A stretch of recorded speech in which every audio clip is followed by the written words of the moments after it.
जय माता जी। श्री देवी भागवतम के आज के सेशन में आप सबका स्वागत है। हम अपना सेशन गणपति जी, भगवती माँ आदि शक्ति,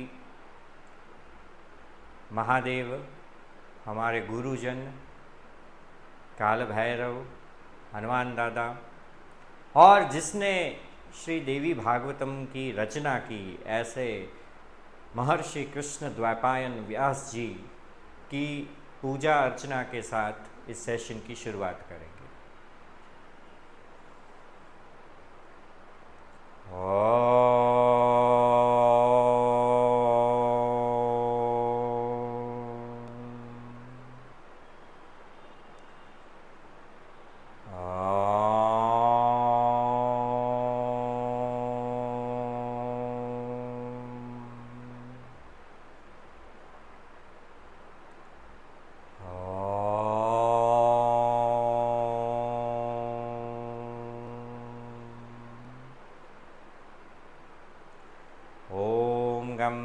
गणपतये नमः।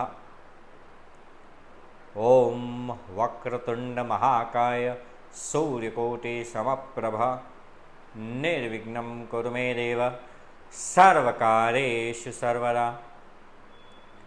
ओम विघ्नेश्वराय वरदाय सुरप्रियाय लंबोदराय सकलाय जगद्वतिकाय नागाननाय श्रुतियज्ञ विभूषिताय गौरी सुताय गणनाय नमो नमस्ते। ओम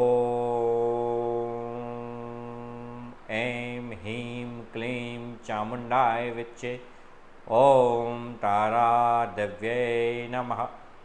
ओम सर्वमंगलमांगल्ये शिवे सर्वार्धसाधिके शरण्ये त्र्यंबके गौरी नारायणी नमस्तुते।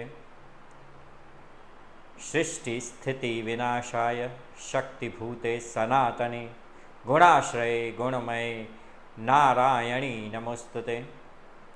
ओम या देवी सर्वभूतेषु शक्तिरूपेण संस्थिता नमस्तस्यै नमस्तस्यै नमस्तस्यै नमो नमः। या देवी सर्वभूतेषु विद्यारूपेण संस्थिता नमस्तस्यै नमस्तस्यै नमस्तस्यै नमो नमः। या देवी सर्वभूतेषु लक्ष्मीरूपेण संस्थिता नमस्तस्यै नमस्तस्यै नमस्तस्यै नमो नमः। या देवी सर्वभूतेषु मातृरूपेण संस्थिता नमस्तस्यै नमस्तस्यै नमस्तस्यै नमो नमः। या देवी सर्वभूतेषु दयारूपेण संस्थिता नमस्तस्यै नमस्तस्यै नमस्तस्यै नमो नमः। या देवी सर्वभूतेषु रक्षारूपेण संस्थिता नमस्तस्यै नमस्तस्यै नमस्तस्यै नमो नमः। या देवी सर्वभूतेषु शान्तिरूपेण संस्थिता नमस्तस्यै नमस्तस्यै नमस्तस्यै नमो नमः। ओम नमः शिवाय। ओम कर्पूरगौरं करुणावतारं संसारसारं भुजगेन्द्रहारं सदा वसन्तं हृदयारविन्दे भवं भवानी सहितं नमामि। ओम तत्पुरुषाय विद्महे महादेवाय धीमहि तन्नो रुद्र प्रचोदयात्। ओम ह्रीं श्री गुरुभ्यो नमः। ओम ह्रीं श्री गुरुभ्यो नमः। ओम ह्रीं श्री गुरुभ्यो नमः। ओम ह्रीं श्री गुरुभ्यो नमः। ओम ह्रीं श्री गुरुभ्यो नमः। ओम ह्रीं श्री गुरुभ्यो नमः। ओम ह्रीं श्री गुरुभ्यो नमः। ओम ह्रीं श्री गुरुभ्यो नमः। ओम ह्रीं श्री गुरुभ्यो नमः। ओम गुरु ब्रह्मा गुरु विष्णु गुरुदेवो महेश्वर गुरु साक्षात् परब्रह्म तस्मै श्री गुरुवे नमः। ओम अखण्डमण्डलाकारं व्याप्तं येन चराचरं तत्पदं दर्शितं देव तस्मै श्री गुरुवे नमः। ओम श्री कालभैरवाय नमः। ओम नमो हनुमन्ते भयभञ्जनाय सुखं कुरु फट् स्वाहा। ओम मनोजं मारुतुल्यवेगं जितेन्द्रियं बुद्धिवतां वरिष्ठं वातात्मजं वानरयुद्धमुख्यं श्रीरामदूतं शरणं प्रपद्ये। ओम असतो मां सद्गमय तमसो मां ज्योतिर्गमय मृत्योर्माम् अमृतं गमय। ॐ सर्वे सुखिनो भवन्तु, सर्वे सन्तु निरामया, सर्वे भद्राणि पश्यन्तु, मा कश्चित् दुःखभाग् भवेत्। ॐ सहनाववतु सहनौ भुनक्तु सह वीर्यं करवावहै तेजस्विनावदितमस्तु मा विद्विषावहै। ओम शांति शांति शांति। जय श्री वेद व्यास जी।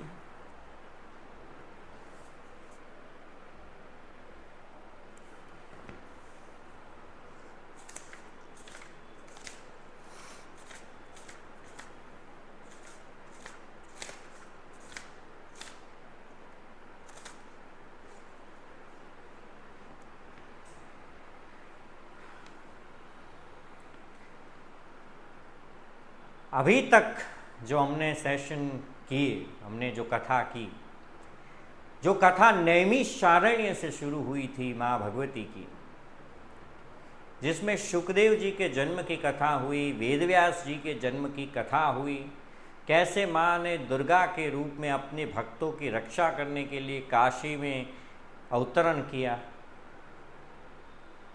उसके बाद हमने महिषासुर के नाश की कथा सुनी, कैसे माँ ने महिषासुर का विनाश किया। और कल हमने कैसे माँ ने शुंभ, निशुंभ, चंड, मुंड, धूम्रलोचन और रक्तबीज जैसे असुरों का संहार किया। ये कथाएं हमने सुने।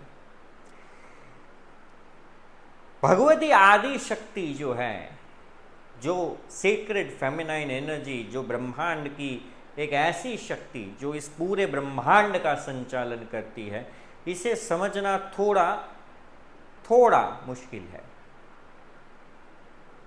वो दृश्य भी है, वो श्रव्य भी है, वो जो अनुभव्य भी है। तो कुछ चीज़ें समझ में आती है जब माँ दुर्गा के रूप में, माँ अंबिका के रूप में, कालिका के रूप में, भद्रकाली के रूप में जब प्रकट होती है तो दृश्य होती है। वो हंसती है, वो गर्जना करती है तो श्रव्य है। पर जब वो नहीं होती, अवतरण नहीं हुआ माँ का, उस समय वो अनुभव्य है, जिसका सिर्फ अनुभूति की जा सकती है। ऐसी भी माँ की परम शक्ति है। आज जो हम कथा करेंगे वो कहीं ना कहीं भगवती जो दृश्यमान ना होकर, रूप में ना होके, निर्गुण होके किस तरह से इस सृष्टि के संचालन में संतुलन बनाए रखती है, ये कथाएं उसकी हैं। कथा देवी भागवतम नैमिषारण्य में चल रहा है, ब्रह्म सत्र चल रहा है, जहाँ शौनक आदि ऋषि सूत नाम के पुराणी से देवी भागवतम सुन रहे हैं। और सूत पुराणी उन्हें वो कथा सुना रहे हैं जो वेद व्यास जी ने राजा जन्मजय, जो परीक्षित के पुत्र थे, उनको ये कथा जो सुनाई थी, वही कथा सूत पुराणी शौनक आदि ऋषियों को सुना रहे हैं। अब जन्मजय जो कथा सुन रहा है, उसमें जन्मजय के मन में जो प्रश्न आ रहे हैं, वही प्रश्न शौनक आदि ऋषियों के मन में आ रहे हैं। जब वेदव्यास जी ने ये कथा सुनाई कि कैसे माँ ने चंड और मुंड, निशुंभ, शुंभ, धूम्रलोचन, रक्तबीज जैसे असुरों का संहार किया, तो राजा जन्मजय के मन में एक प्रश्न आया। और वो प्रश्न ये था कि महर्षि, आप मुझे ये बताइए कि देवी भगवती की आराधना कैसे करें, इस माँ की, इस देवी की, इस परम शक्ति की पूजा अर्चना, आराधना, उपासना कैसे की जाए। क्या क्या जरिया है जिससे हम देवी तक पहुँच सके, जिससे हम देवी को महसूस कर सके, जिससे हम देवी के आशीर्वाद को प्राप्त कर सके। यही प्रश्न शौनक आदि ऋषियों ने सूत पुराणी को कहा कि इतनी भव्य जो कथा हमने सुन रहे हैं हम, जिसमें माँ की इतनी प्रचंड शक्ति हमें दिखाई दे रही है, हमें भी उनके आशीर्वाद चाहिए। तो कौन सी पूजा अर्चना का मार्ग है, क्या ऐसा करे कि हमें माँ की आशीर्वाद की, कृपा की हम पे वर्षा हो। तो ये कथा आज की वहीं से शुरू होती है। वेद व्यास जी ने कहा कि मैं आपको एक कथा सुनाता हूं राजा जन्मेजय, जिस कथा में मां की पूजा अर्चना कैसे करनी है ये पूरी तरह लिखा है। हम ना कई बार ढूंढते रहते हैं कि पूजा कैसे करें, उपासना कैसे करें, साधना कैसे करें, आराधना कैसे करें। अगर देवी भागवतम खोल ले, एक बार उसे पूरी तरह से पढ़ ले, इसमें पूरे डिटेल में लिखा गया है कि मां की किस तरह से प्रार्थना, आराधना, साधना करनी है। आज वही कथा हम करेंगे। तो वेद व्यास जी ने ये कथा शुरू की।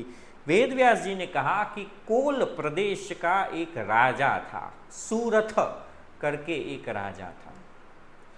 बहुत भला, धार्मिक और सत्यनिष्ठ, न्यायप्रिय राजा था। एक अच्छे राजा के सभी गुण उसके अंदर थे, इतना अच्छा राजा था। पर उसके जो मंत्रिमंडल था, उसके जो मंत्री थे, जो उसके आसपास के लोग थे, वो षड्यंत्रकारी थे। उन्होंने मलेच्छ करके एक दुश्मन का जो गुट था, जो राज्य का दुश्मन था, उनके साथ मिलकर षड्यंत्र करके इन्हीं मंत्रियों ने राजा का तख्ता पलट दिया, सूरथ राजा का तख्ता पलट दिया। परिणाम ये हुआ कि ये जो राजा है उसको अपनी पत्नी, अपने बच्चे, अपना महल, अपना राज्य, अपने लोग, सबको छोड़ के जंगल में भागना पड़ा अपने प्राणों की रक्षा करने के लिए। तख्ता पलट गया, सूरथ है वो भागा भागा जंगल में गया। जंगल में उसे महर्षि सुमेधा, सुमेधा नाम के जो एक महर्षि थे, उनके आश्रम में जाके पहुंचा।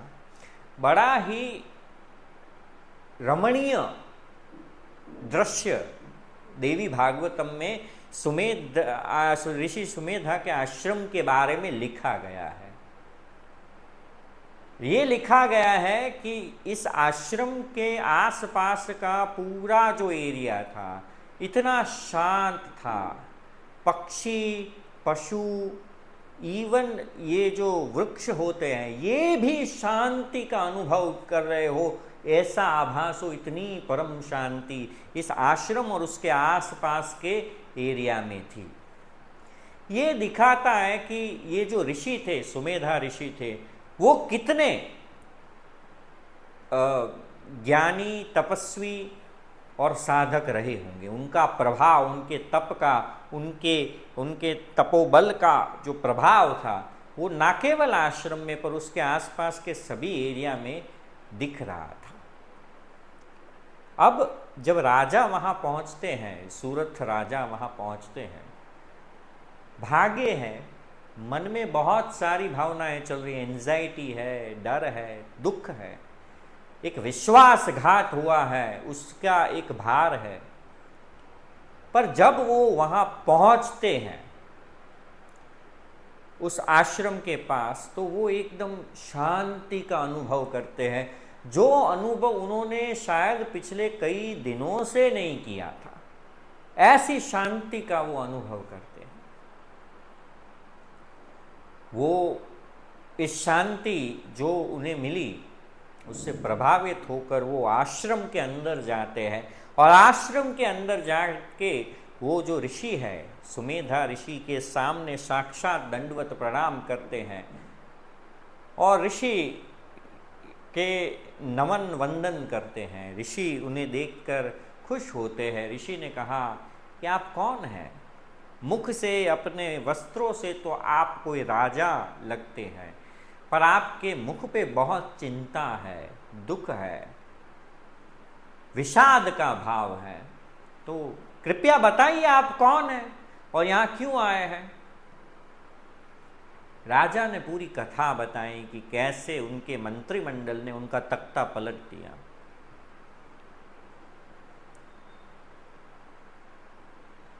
राजा ने रोते रोते पूरी कथा बताई। सुमेधा ऋषि ने उन्हें देखा। सुमेधा ऋषि ने कहा कि समझ गया कि नसीब ने, भाग्य ने आपके साथ बहुत बुरा किया है,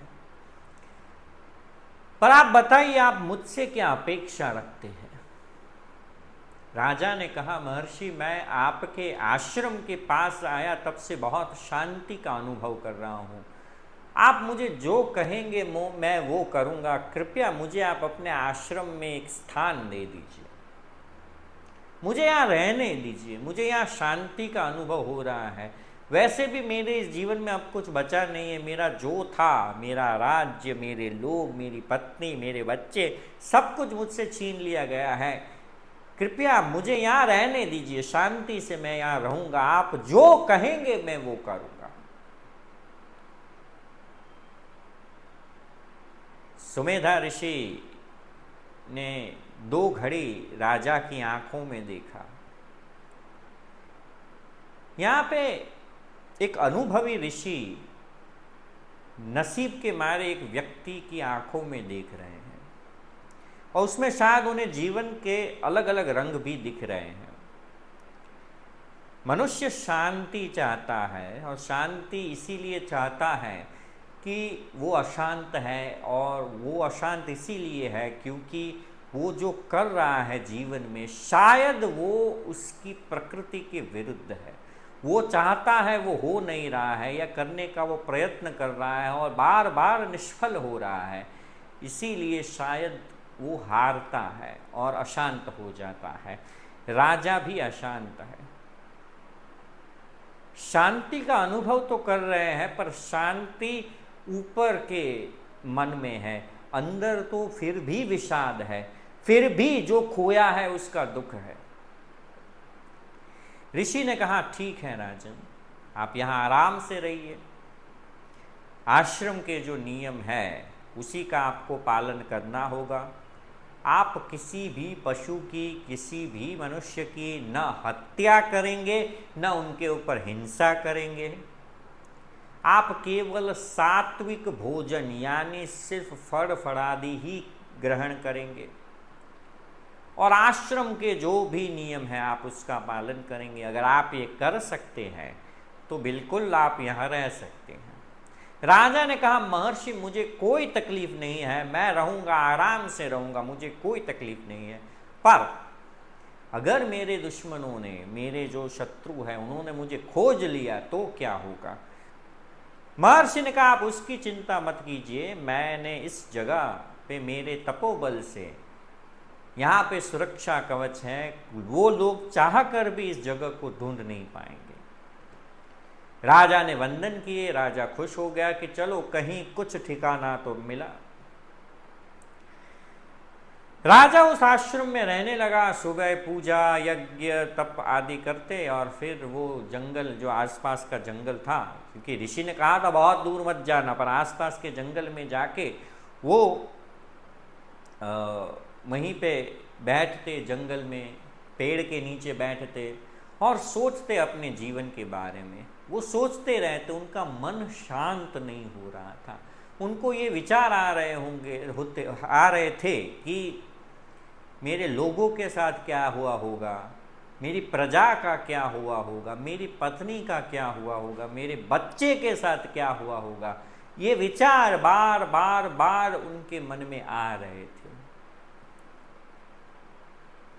राजा आश्रम में थे, ऐसा आश्रम जिसका प्रभाव न केवल मनुष्यों को पर पशु पक्षी और वृक्षों को भी शांत कर दे। ऐसे में भी वो मन में शांति नहीं स्थापित कर पा रहे थे।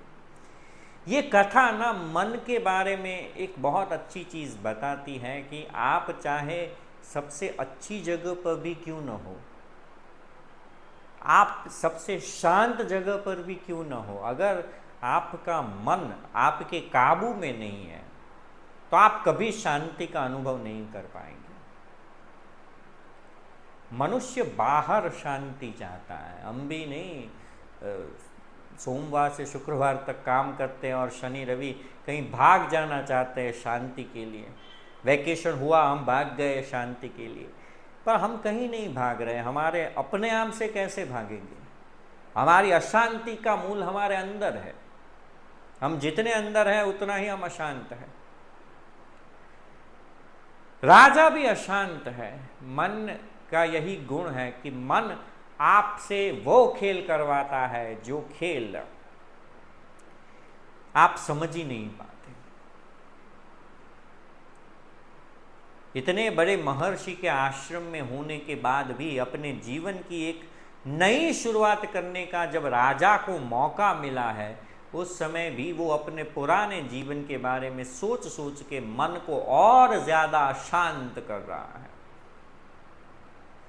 ऐसे में राजा एक दिन बैठे थे तो वहां पे एक और मनुष्य, एक और इंसान भागता हुआ आया। वो भी दुखी दिख रहा था। एक दुखी दूसरे दुखी को समझ जाता है कि ये भी मेरी तरह दुखी है। राजा ने उसे देखा, उसने भी राजा को देखा। राजा ने पूछा, कौन हो भाई, यहां कैसे आए? उसने कहा, भाई मैं एक व्यापारी हूं, समधि करके मेरा नाम है, और मैं अपने घर को छोड़ के भाग के जंगल में आया हूं। राजा को बड़ा अजीब लगा। राजा ने कहा, भैया मैं जंगल में रहता हूं क्योंकि मैं वापस घर जा नहीं सकता, तुम घर से भाग के आ गए? तो राजा ने पूछा, क्या हुआ, क्यों घर छोड़ा? तो उस व्यापारी ने कहा कि मेरे जो पत्नी और मेरे बच्चे हैं वो मुझसे प्यार नहीं करते, वो केवल मेरे पैसों से प्यार करते हैं और हर दिन झगड़े होते रहते हैं। उनको सिर्फ पैसे चाहिए, पैसे दो पैसे दो पैसे दो, यही चल रहा है और मैं अब थक चुका हूं, इसीलिए मैं घर छोड़ के भाग के यहां आ गया। राजा समझ गया। राजा समझ गया और राजा ने उस व्यापारी को देखकर ये सोचा कि मेरे तो पत्नी और बच्चे मुझसे प्यार करते थे और मैं उनको छोड़ के यहाँ आया हूँ क्योंकि मुझे अपने दुश्मनों से भागना पड़ा, तो मैं दुखी हूँ। तो मुझसे तो ये ज़्यादा दुखी है कि जिसको उसकी पत्नी और बच्चों से भागना पड़ा क्योंकि वो सिर्फ पैसे से प्यार करते हैं। राजा ने उसको बैठने का इशारा किया, दोनों बैठे। राजा ने अपनी कथा बताई और दोनों दुखी होके बैठे थे। व्यापारी ने कहा कि अच्छा आप राजा थे, आपका सब कुछ छीन गया, अब बताइए अब आप क्या कर रहे हैं? राजा ने कहा, अब यहाँ एक बड़े महर्षि है, मैं उनके आश्रम में रहता हूँ। व्यापारी ने कहा, ठीक है। फिर व्यापारी ने राजा से पूछा कि राजन एक बात बताइए, क्या हमारे दुख का कोई निवारण नहीं है? ये हम जो दुखी हैं इसका कोई निवारण नहीं है। आप ऋषि के आश्रम में हैं पर आपकी बातों से ये लग रहा है कि आपका मन अभी भी दुखी है। तो इस दुख के निवारण का कोई कारण, कोई उपाय नहीं है। राजा भी सोच में पड़ गया। राजा ने भी कहा कि कुछ तो उपाय होना चाहिए। अगर समस्या है तो समाधान अवश्य होगा। समाधान क्या है, हमें ये ढूंढना पड़ता है। उस बात को सुन के राजा ने व्यापारी को कहा, सूरथ राजा ने समधि नाम के व्यापारी को कहा कि मैं इसका जवाब नहीं जानता, पर मैं जिस आश्रम में रहता हूं उस आश्रम में जो महर्षि हैं वो इसका उपाय अवश्य जानते होंगे, चलो हम उनसे जाके मिलते हैं। दोनों चलते हैं, आश्रम में जाते हैं। राजा उस महर्षि के सामने साक्षात दंडवत प्रणाम करते हैं, व्यापारी भी दंडवत प्रणाम करते हैं। राजा ने पूरी कथा ऋषि को बताई कि कैसे ये व्यापारी मिला और व्यापारी की जो कथा है वो भी सुनाई।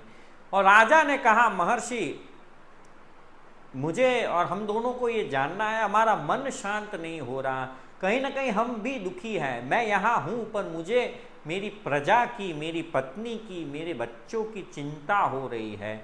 व्यापारी भी सब छोड़ के शांति के लिए जंगल में आया है पर फिर भी वो शांत नहीं है।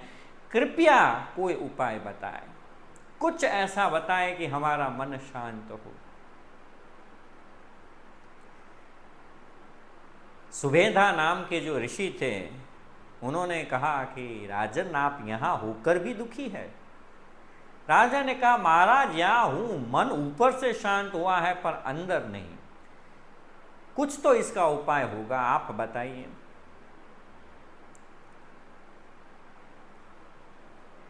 ऋषि ने कहा कि राजन, व्यापारी को बोला, दोनों को बोला कि ये जो बंधन है ना, ये मूल प्रकृति से उत्पन्न हुए गुणों के कारण ये बंधन है, ये गुणों का खेल है और इसीलिए मूल प्रकृति के कारण हम इस बंधन में बंधे हुए हैं। अगर कोई इस बंधन से छुड़ा सकता है तो वो भगवती आदि शक्ति ही छुड़ा सकती है। तो आप दोनों को उस आदि परम शक्ति की आराधना करनी चाहिए। और इस तरह उस ऋषि ने राजा और उस व्यापारी को भगवती आदि शक्ति की आराधना करने की पूरी विधि समझाई। ये विधि समझाने के लिए ही वेदव्यास जी ने जन्मजय को और सूत पुराणी ने शौनक आदि ऋषियों को ये कथा सुनाई थी। और अब ये हम सुनेंगे कि कैसे। सबसे पहले ऋषि ने एक मंत्र दिया जो भगवती आदि शक्ति का मंत्र है। हम सब ने वो मंत्र सुना है, ऐं ह्रीं क्लीं चामुंडाय विच्चे। ये भगवती आदि शक्ति का मंत्र है। कई लोग इसका गलत मतलब समझते हैं, ये समझते ये तंत्र बुरा है और तंत्र मंत्र है। और समझ लीजिए, तंत्र बुरा नहीं है, तंत्र भी रास्ता है, योग भी रास्ता है। मंत्र का अर्थ होता है मन त्रायते इति मंत्र, जो मन को पार करने में मदद करे वो मंत्र। तन त्रायते इति तंत्र, जो तन को पार करने में मदद करे वो तंत्र है। तो कोई बुरा नहीं है, ये भगवती आदि शक्ति का मूल मंत्र है, ऐं ह्रीं क्लीं चामुंडाय विच्चे। ऋषि ने कहा कि आप लोगों को देवी की आराधना करनी है तो इस मंत्र का जाप करना होगा। पर सिर्फ मंत्र जाप नहीं करना, इस मंत्र जाप करने की भी विधि है। आपको अगर व्हाट्सएप में वॉइस मैसेज भेजना हो तो आपको क्या करना पड़ेगा, पहले व्हाट्सएप खोलना पड़ेगा, फिर आप जिसको मैसेज करना चाहते हैं उसके चैट में जाना पड़ेगा, फिर वो माइक का बटन दबाना पड़ेगा, फिर वो आप अपना आवाज़ रिकॉर्ड करके फिर सेंड करना पड़ेगा, तब जाके वो जाएगा वॉइस मैसेज। उसी तरह सिर्फ मंत्र जाप नहीं करना है, पूरी एक विधि है जिस विधि विधान के अनुसार आपको करना है पूरा मंत्र जाप। तो अब जो विधि विधान है, मैं जैसा भागवतम में लिखा गया है, देवी भागवतम में, वो आपको बताता हूँ। यहाँ पे मैं एक चीज़ बताना चाहूँगा, देवी भागवतम में जो लिखा है आप सीधा कर भी सकते हैं, पर मैं हमेशा कहता हूँ कि अगर हो सके तो किसी गुरु के गाइडेंस के अंदर ही इसे करें। ऋषि ने कहा सबसे पहले जो देवी की आराधना और साधना करना चाहता है उसको सूर्योदय से पहले जागना चाहिए। मुझे पता है आधे लोग तो यहीं पे फिल्टर हो गए। सूर्योदय से पहले जागकर स्नान करके सफेद वस्त्र धारण करना है, श्वेत वस्त्र।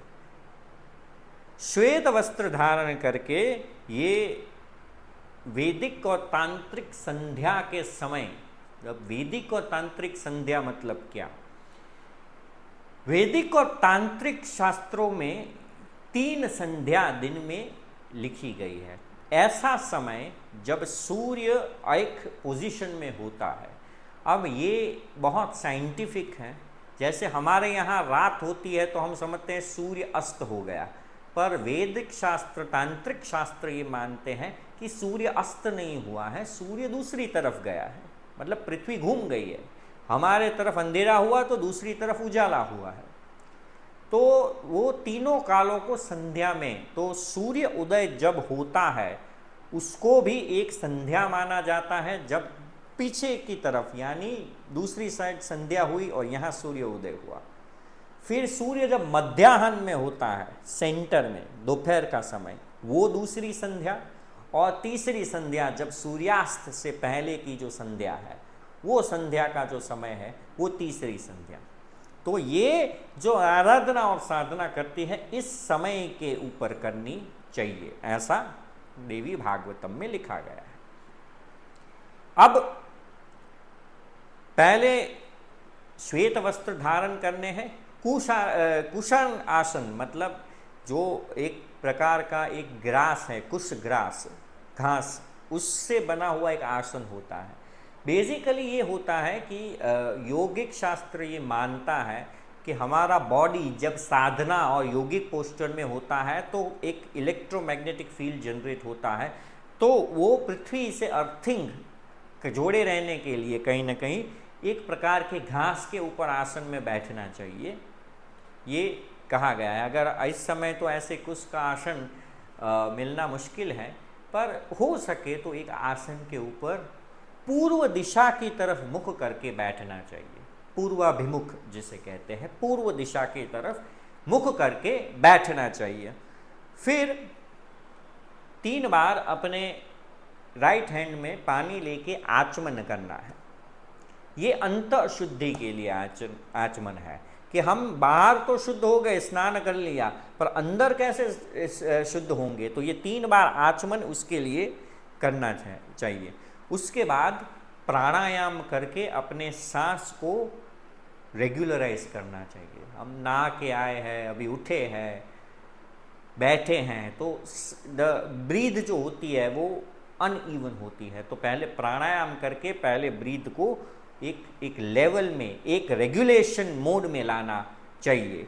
उसके बाद भूत शुद्धि की प्रक्रिया करनी चाहिए। भूत शुद्धि मतलब जो 5 महाभूत है जिससे हमारा शरीर बना है, वायु, अग्नि, जल, पृथ्वी और आकाश, ये जो 5 महाभूत हैं उनकी शुद्धि करनी चाहिए। ये एक प्रकार की मानसिक क्रिया है जिसके अंदर हम ये कहा जाता है कि सिंबॉलिकली आपको आपके मन में ये धारणा करनी है कि आप अपने जो पृथ्वी तत्व है, पृथ्वी का जो तत्व है आपके शरीर में, उसको आप पानी के अंदर डिसॉल्व कर रहे हैं। मिट्टी को पानी में डिसॉल्व किया, वैसे पृथ्वी को पानी में डिसॉल्व कर दिया, उस पानी को अग्नि में डिसॉल्व करना है। मिट्टी है वो पानी में गई, डिसॉल्व हुई, पानी है वो अग्नि से इवापोरेट हुआ, अग्नि है उसको वायु के अंदर इवापोरेट होकर वायु में जाएगा, तो वायु में डिसॉल्व करना है, और वायु को आकाश के अंदर डिसॉल्व करना है, आकाश को अहंकार के अंदर, और अहंकार को महत तत्व के अंदर, और महत तत्व को अल्टीमेटली प्रकृति के अंदर। ये पूरी शुद्धि की, भूत शुद्धि की प्रक्रिया है। इसको मैं बहुत डिटेल में नहीं समझाऊंगा यहाँ पे, क्योंकि ये बहुत कंफ्यूजिंग हो जाएगा कुछ लोगों के लिए जिसको इसका मूल बेसिक नॉलेज नहीं है, वो और कंफ्यूज हो जाएंगे। बेसिकली इसमें लिखा है भूत शुद्धि। भूत शुद्धि में आप इतना ही कर सकते हैं, आप आंखें बंद करके एक प्रार्थना कर सकते हैं कि मेरे जो 5 महाभूत है वो शुद्ध हो जाए। इससे ज़्यादा और कुछ करने की ज़रूरत नहीं है। अपने मन में धारणा करके आप अपने 5 महाभूतों को शुद्ध कीजिए।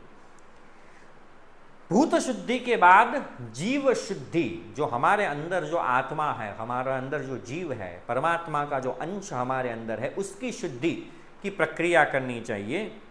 उसके लिए फिर से धारणा ही करनी है, मोर सिंबॉलिक है। अगर हम देवी की पूजा की विधियों को देखें, तंत्रों में वामाचार होता है, दक्षिणाचार होता है, वेदाचार होता है, अलग अलग प्रकार के रीत है देवी उपासना की। इसमें सर्वोच्च जो मानी गई है वो मानसिक साधना मानी गई है। अगर हम ललिता सहस्त्र नाम, जो देवी भगवती आदि त्रिपुर सुंदरी के जो सहस्त्र नाम है, उसका जब हम पाठ करते हैं उसमें भी ये लिखा गया है कि जो मानसिक रूप में, मतलब आप जो कर रहे हैं अपने मन में कर रहे हैं, अगर मानसिक रूप से अगर आप इस साधना को करें तो वो सर्वश्रेष्ठ है, क्योंकि ये एक अच्छे कंट्रोल्ड मन की निशानी है। तो मन से जीव शुद्धि करनी है कि आप अपने आत्मा को शुद्ध कर रहे हैं, ऐसा भाव धारण करना है। और फिर आता है मात्रिक न्यास। मात्रिक न्यास मतलब हमारे शरीर के जो 6 चक्र हैं, 6 इसीलिए क्योंकि सहस्त्रार चक्र है वो दिव्य चक्र है, उसके सिवा के जो 6 चक्र है उसको हमें फिजिकली आइडेंटिफाई करना है किस जगह पे उस चक्र है, और उस चक्र को उसके जो लेटर है यम रम लम वम हम, ये जो लेटर्स है उस चक्र के, उसके जाप के साथ उस चक्रों को एक्टिवेट करना है।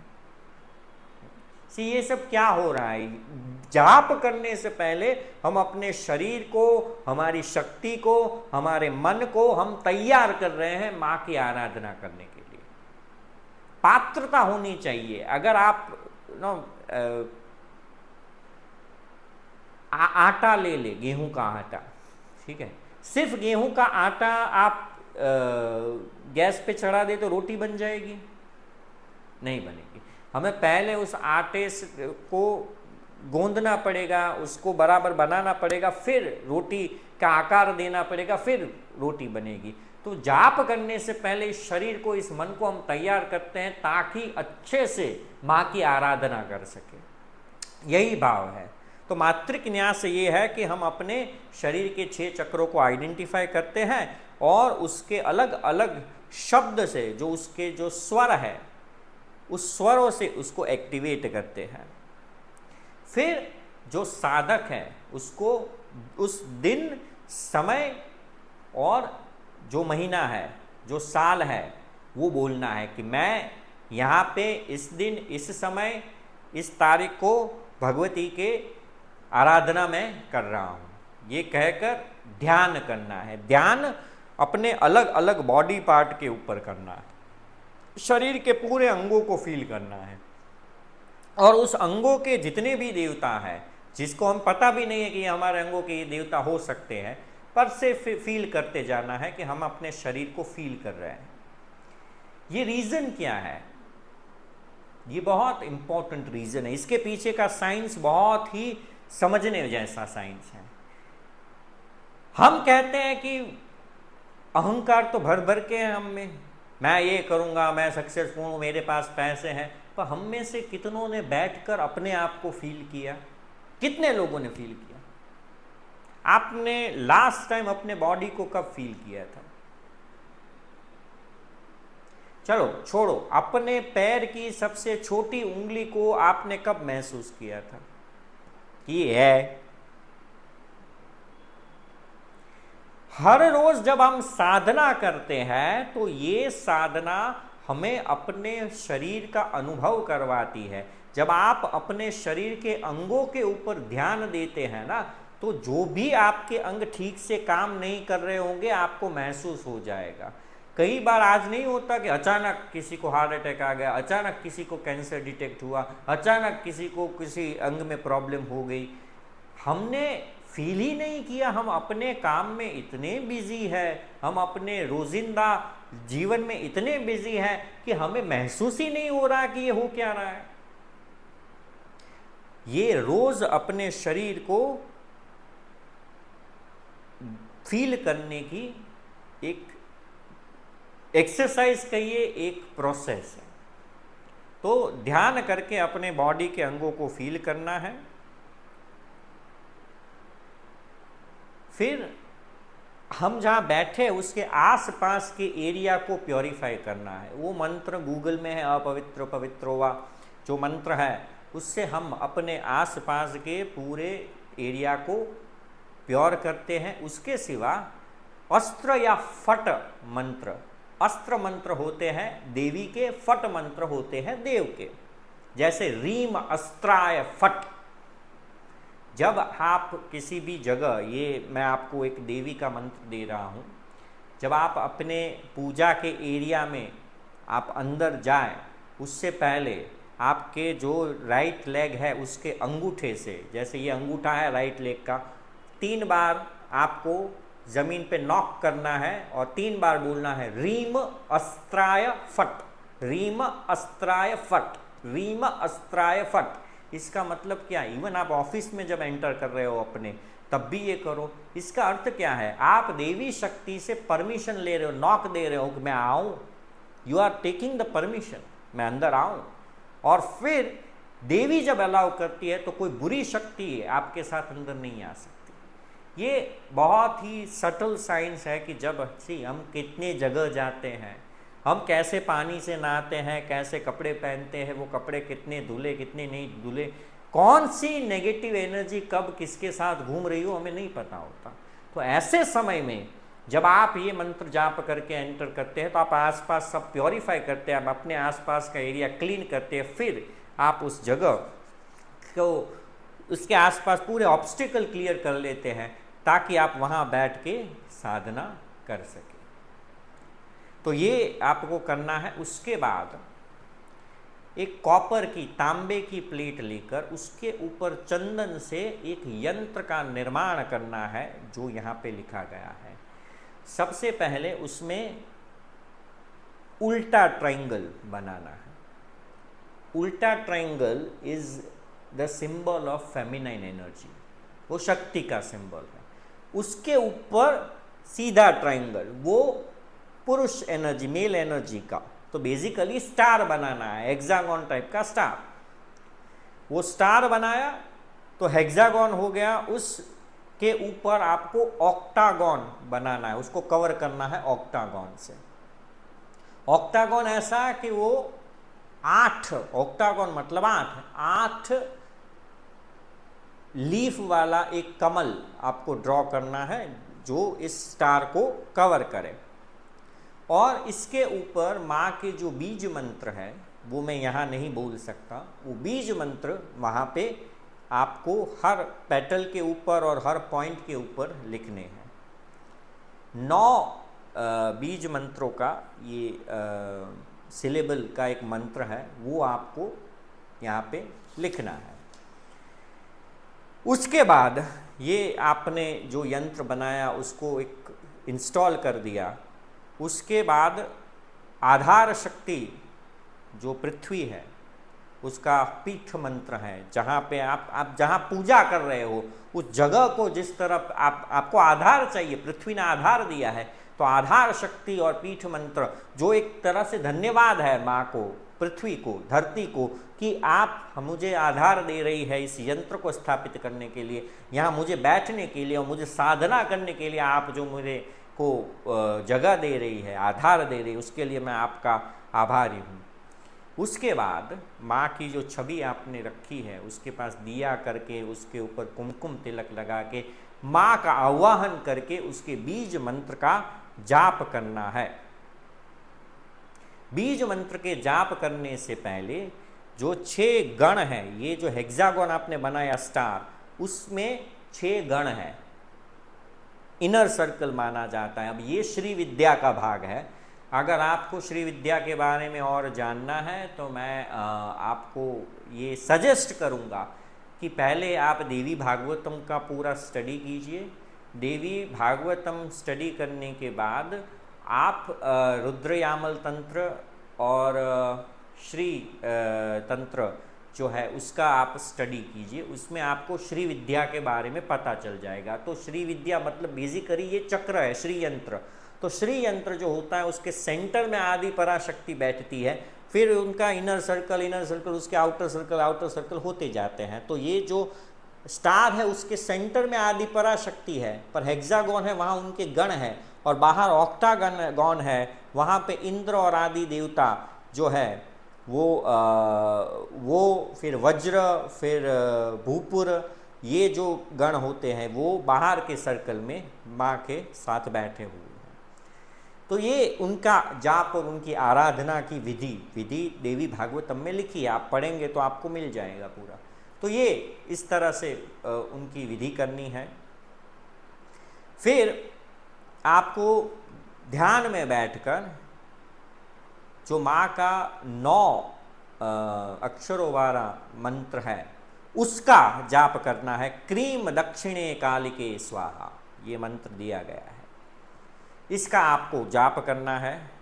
ये नित्य क्रिया है, ये आप रोज कर सकते हैं। तो ऋषि ने ये पूरा समझाया। पहले तो कब जागना, फिर नहाना, फिर नहाने के बाद कौन से कलर के वस्त्र पहनना, फिर आपको आसन कैसा लेना, कैसे बैठना, किस दिशा में बैठना, उसके बाद मन आत्मा शरीर की आंतरिक शुद्धि कैसे करनी, आचमन करके बाहर की शुद्धि करनी, उसके बाद आपको प्राणायाम करके ब्रीथ को कैसे कंट्रोल में लेना, अपने शरीर को कैसे प्रिपेयर करना, भूत शुद्धि करना, फिर जीव शुद्धि करना, फिर न्यास करना, जो आपके 6 चक्रों है उसको एक्टिवेट करना, फिर आसपास के एरिया को क्लीन करना, एनर्जी को क्लीन करना, उसके बाद यंत्र का निर्माण करना, यंत्र को स्थापित करना, और यंत्र को स्थापित करने के बाद भगवती आदि शक्ति के रूप इस पृथ्वी को आभार मानना, फिर जो 6 माँ के गण है उसके बाहर जो 8 जो इंद्र आदि देवता और बाकी जो गण है उनकी पूजा आराधना करनी, और फिर माँ के जो 9 शब्दों वाला अक्षरों वाला जो बीज मंत्र है उसका जाप करना। ये नित्य क्रिया ये ऋषि ने उस राजा और व्यापारी को कहा। ऋषि ने कहा ये 9 दिन जो नवरात्रि है वहाँ पे ये नहीं, इससे और करना पड़ेगा, बाकी के दिनों में आप ये क्रिया कर सकते हैं। और नवरात्रि है उसके समय आपको होम हवन करने होंगे। होम मतलब क्या? मंत्र का विज्ञान ये कहता है कि जब आप मंत्र करते हैं उसके 10वें भाग के बराबर आपको होम देने चाहिए, तब आपका मंत्र सिद्ध होता है। तो आपने मंत्र बोले, आपने मंत्र जाप किया, फिर आपको होम देना चाहिए, हवन करना चाहिए। सी ऐं ह्रीं क्लीं चामुंडाय विच्चे, ये मंत्र है, ये आप जाप करते हैं कि ऐं ह्रीं क्लीं चामुंडाय विच्चे, पर ऐं ह्रीं क्लीं चामुंडाय विच्चे ओम स्वाहा, जब आप स्वाहा करते हैं तब वो होम में जाता है, वो हवन में आता है कि आप उसको एक तर्पण करते हैं, मर्जन करते हैं उसका, तो होम करना चाहिए। और उसकी पूरी विधि कही कि नित्य पूजा में तो आप ये कर सकते हैं, पर अगर नवरात्रि है, और नवरात्रि 4 समय आती है, एक साल में 4 नवरात्रि आती है, आसो नवरात्रि आती है, चैत्री नवरात्रि आती है, और 2 गुप्त नवरात्रियां हैं जो आती है। इस समय आपको नवरात्रि के 9 दिनों में इस नित्य पूजा के साथ साथ होम हवन भी करना चाहिए। ये उसकी पूरी विधि भी ऋषि ने समझाई है। मैं उसके डिटेल में नहीं जाऊंगा क्योंकि ये एक तो YouTube के प्लेटफॉर्म पे ये कथा है, और मैं अभी भी यहाँ पे स्ट्रिक्टली बोल रहा हूँ, सीधा इसको देख के फॉलो मत करना। कोई अच्छे गुरु, अच्छे साधक के मार्गदर्शन के अंदर ही साधना करो। कुछ भी गलत हुआ, ये एनर्जी कैसी है पता है? ये इलेक्ट्रिसिटी की तरह है। आदि शक्ति की ये एनर्जी इलेक्ट्रिसिटी की तरह है। एक भी वायर यहां से वहां गया मतलब शॉर्ट सर्किट होगा। जो साधना समझ ना आए वो मत करो।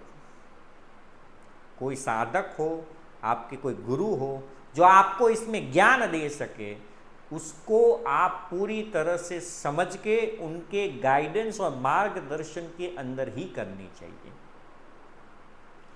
आज के समय में मैं यही कहता हूं, ना धो के पवित्र हो के आप मन से ये सब चीज़ें जो विधि में लिखी है कि भाई पंचभूतों की शुद्धि हुई, जीव शुद्धि हुई, ये सब मन में करके आप सिर्फ जाप करो माँ का, ऐं ह्रीं क्लीं चामुंडाय विच्चे, ये जाप करो। उससे ज़्यादा कुछ करने की ज़रूरत नहीं। इतना करोगे तो भी बहुत अच्छा है। और आप नहीं मानेंगे, बहुत से लोगों को इसमें ये लगेगा कि ऐसा हो सकता है, पर हाँ, अगर आप अच्छे से ये चीज़ करते हैं तो माँ अपने आप आपको दिशा दिखाएगी, आपको ऐसे लोगों के पास ले जाएगी जो आपको आगे की साधना की विधि समझाएंगे। जैसे आप फर्स्ट ग्रेड में पास हो जाते हैं तो अपने आप प्रमोशन होता है सेकंड में, फिर सेकंड पास करते हैं तो थर्ड में। जैसे जैसे आप एक एक लेवल पार कर जाएंगे वैसे वैसे आपको आगे के लेवल खुलते जाएंगे। तो माँ की आराधना की ये पूरी विधि उस ऋषि ने सूरत और समधी जो राजा और व्यापारी थे उनको समझाई। कथा में आगे लिखा गया है कि सूरथ और समधी ने पूरी विधि को समझकर भगवती आदि पराशक्ति की साधना शुरू की। पहले पहले उन्होंने पहले साल वो सुबह से बैठ जाते नहा धोकर ये विधि और पाठ करने के लिए, फिर वो खड़े होकर दिन में एक बार फ्रूट खाते और वो ऋषि को प्रणाम करने के लिए जाते। उसके सिवा बाकी के पूरे समय वो ये साधना करते रहते दोनों। एक साल उन्होंने ऐसे किया। दूसरे साल से उन्होंने फ्रूट छोड़ दिया और सिर्फ ये पत्ते, कुछ अलग वृक्षों के पत्ते जो खाने लायक हो वो पत्ते खाना शुरू कर दिया। तीसरे साल जब वो साधना में पहुंचे तो उन्होंने सब खाना छोड़ दिया, सिर्फ पानी के ऊपर ही रहे। 3 साल उन्होंने प्रचंड तपस्या की, भगवती फिर भी प्रसन्न नहीं हुई। तो दोनों ये सोचने लगे कि ये क्या है, अगर 3 साल तक तपस्या करने के बाद भी भगवती भी हम पे प्रसन्न नहीं हुई, हमारे जीवन में तो वैसे भी बैंड बजा हुआ है, तो जीने का मतलब क्या है। तो उन्होंने जो हवन किया था नवरात्रि का, उसमें अपने शरीर की चमड़ी काट के डालने लगे और उसके साथ रक्त भी माँ को अर्पण होने लगा। ऐसे में प्रचंड विस्फोट हुआ और आदि पराशक्ति भगवती त्रिपुर सुंदरी उनके सामने प्रकट हुई। माँ प्रकट हुई, ये साधना से माँ बहुत खुश हुई और माँ ने कहा, मांगो क्या चाहते हो। जो राजा था, राजा ने, समर्थ राजा ने ये कहा, सूरथ राजा ने ये कहा कि माँ अगर आप मुझसे प्रसन्न हैं, मुझे मेरा राज्य, मेरी पत्नी और मेरे बच्चों को वापस दे दो। माँ ने कहा, तथास्तु, तुम एक अच्छे राजा बनोगे, तुम्हें तुम्हारा राज्य वापस मिल जाएगा और उसके साथ साथ आप इस राज्य के ऊपर 10,000 सालों तक आप राज करोगे राजन। और फिर इस मनवंतर के पूरे होने के बाद आप अगले मनवंतर में सूर्य के पुत्र सवर्णी मनु बनोगे और पहले मनु के रूप में आपका जन्म होगा। 3 साल ही तपस्या की है। माँ ने प्रसन्न होकर राजा को ये वरदान दिया, 10,000 सालों तक राज्य दिया और उसके बाद अगले मनवंतर में पहले मनु बनने का आशीर्वाद दिया। उस व्यापारी को माँ ने पूछा, आप क्या चाहते हो, तुम क्या चाहते हो, बोलो। व्यापारी ने कहा, माँ मुझे कुछ नहीं चाहिए, मैं वैसे ही सब कुछ छोड़ के आया था, मैं मन की शांति चाहता था, मुझे आजीवन आपकी भक्ति और ज्ञान मिले, उसके सिवा मुझे कुछ नहीं चाहिए। माँ ने कहा, तथास्तु। और वो जो व्यापारी था उसको शांति मिली, अलग अलग अपने जीवन में तीर्थ यात्रा करता रहा, ज्ञान लेता रहा और अंतिम समय में स्वयं भगवती ने प्रकट होकर उसे मोक्ष प्रदान किया। और जो राजा था उसके मंत्री वो वापस आए, क्योंकि उन्होंने तख्ता पलटकर जिसको राजा बनाया था उससे वो थक गए थे, उसको मार के भगा के फिर से इस राजा के पास आकर माफ़ी मांगी और राजा को पुनः वापस ले गए और राजा को उसका राज्य वापस मिला।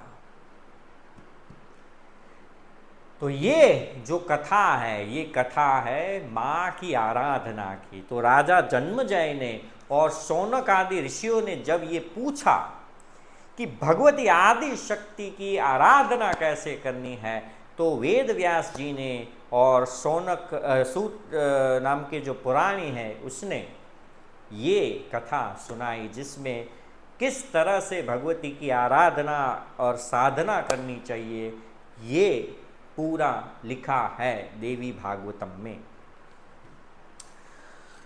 अब कथा आगे बढ़ाते हैं। ये सुन के शौनक आदि ऋषियों ने सूत पुराणी को कहा कि अब हमें समझ में आ गया, हमने माँ की लीलाओं के बारे में भी सुना, कैसे माँ ने असुरों का नाश किया, हमें माँ की साधना के बारे में भी पता चल गया, पर हमें एक कथा हमने सुनी थी और हमारे मन में एक शंका है, और वो कथा है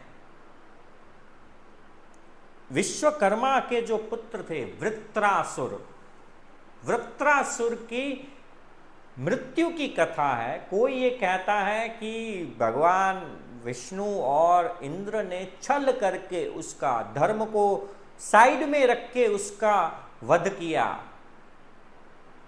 विश्वकर्मा ब्राह्मण थे तो ब्रह्म हत्या की उनके पुत्र को मारकर, और कोई कहता है आदि पराशक्ति ने उन्हें मारा। सत्य क्या है? यही प्रश्न जन्मेजय ने भी वेदव्यास जी को किया था। तो वेदव्यास जी ने जो जन्मेजय को कथा सुनाई, वही कथा सूत पुराणी ने शौनक आदि ऋषियों को सुनाई, और हम भी वही कथा कर रहे हैं। कथा कुछ ऐसी है कि देवराज जो इंद्र थे, उनके और विश्वकर्मा के बीच की ये कथा है। देवताओं के शिल्पी, आर्किटेक्ट जो विश्वकर्मा है, उनके और देवराज इंद्र के बीच की कथा है। पर वेदव्यास जी ने एक बहुत अच्छी चीज से इस कथा की शुरुआत की है। वेदव्यास जी ने ये कहा कि ये पूरी जो दुनिया है, ये पूरी सृष्टि, ये पूरे ब्रह्मांड की रचना गुणों के आधार पे हुई है, और जब जब गुण डोमिनेट करेंगे, गुणों का वर्चस्व, सत्व रजस तमस का वर्चस्व है, तब तब इंसान बंधन में आएगा, देवता भी बंधन में आएंगे, असुर भी बंधन में आएंगे, और वो अपने कर्म करेंगे। और इन गुणों से त्रिदेव भी पार नहीं है। ब्रह्मा सत्वगुणी है तो ब्रह्मा रजोगुणी है, तो विष्णु है वो सत्वगुणी है, तो महादेव तमोगुणी है। निर्गुण होके भी वो सगुण है, तो वो भी कभी कभी बंधन में आते हैं। तो ये जो पूरा खेल है, जो आप कह रहे हैं कि धर्म को साइड में रखा, कहीं ना कहीं षड्यंत्र करके हत्या की, तो वेद व्यास जी कहते हैं कि मैं पहले ही बता दूं कि ये पूरा खेल गुणों का है, और सॉरी, और आदि शक्ति इन गुणों के जरिए इस पूरे खेल को देख रही है। तो कथा कुछ ऐसी है कि देवताओं के जो शिल्पी थे विश्वकर्मा, ब्रह्मज्ञानी थे, ब्राह्मण थे, कहीं ना कहीं इतना अच्छा उनका दिमाग चलता था। वो अस्त्र शस्त्र, लोक महल सब जो बनाते थे, इतना भव्य, इतना आकर्षक बनाते थे। अगर हम विश्वकर्मा जी की मूर्ति, भगवान विश्वकर्मा की मूर्ति अगर हम देखें, तो दिखता है कि पृथ्वी है और विश्वकर्मा उसे तराश रहे हैं, तो कहीं ना कहीं रचना जो है वो विश्वकर्मा कर रहे हैं। ऐसे परम ज्ञानी थे। पर इंद्र है, देवराज इंद्र, वो अहंकारी। तो देवराज इंद्र ने एक बार विश्वकर्मा जी का बहुत बड़ा अपमान कर दिया। दोनों के बीच में झगड़ा हुआ, और अपने अपमान से दुखी होकर विश्वकर्मा बहुत क्रोधित हुए। ज्ञानी से ज्ञानी मनुष्य, इसीलिए वेदव्यास जी ने कहा कि जब गुण डोमिनेट करते हैं तो मनुष्य को समझ में नहीं आता, किसी भी देवता को भी समझ में नहीं आता कि वो क्या कर रहा है। इंद्र जैसा राजा, देवताओं के राजा है इंद्र, वो भी गुणों के अधीन होकर अहंकार में अपमान करते हैं। और वहीं विश्वकर्मा जो ब्राह्मण है, ज्ञानी है, जिनको ब्रह्म ज्ञान है, ऐसे विश्वकर्मा भी इस अपमान से दुखी होकर क्रोधित हो जाते हैं और देवराज इंद्र से बदला लेने का सोचते हैं। गुणों का खेल हो रहा है, गुणों का खेल हो रहा है। गुण प्रकृति के अधीन है, प्रकृति गुणों से बनी हुई है। तो ये प्रकृति का एक खेल चल रहा है जिसके अंदर ये पूरा चीज चल रही है। ऐसे में विश्वकर्मा ने अपनी विद्या से, अपने ज्ञान से, अपनी शक्ति से एक पुत्र का निर्माण किया। इतना हैंडसम, ब्यूटीफुल, जिसके रूप का कोई मेल ना हो, ऐसा गुणवान रूपवान पुत्र, 3 मुखों वाला, जिसका नाम त्रिशिरस्क विश्वरूप रखा। ऐसे तीन, इसका शॉर्ट में त्रिशिर हम कहेंगे। त्रिशिर नाम का जो ये पुत्र विश्वकर्मा ने उस पुत्र की रचना की। आजकल के मॉडर्न कंसेप्ट में आप इस तरह से देख लो कि एक रोबोट को बनाया गया, आर्टिफिशियल इंटेलिजेंस की जगह नेचुरल इंटेलिजेंस वाला रोबोट। वरना लोग ये पूछने लगते हैं कि एक विश्वकर्मा ने कैसे, पुत्र कैसे हुआ। होता है, कुछ चीज़ें समझ में नहीं आती तो फिर वो हमारे ज्ञान से ऊपर है, ये समझना चाहिए। है ही नहीं, ये समझने की भूल नहीं करनी चाहिए। विश्वकर्मा ने उसकी रचना की।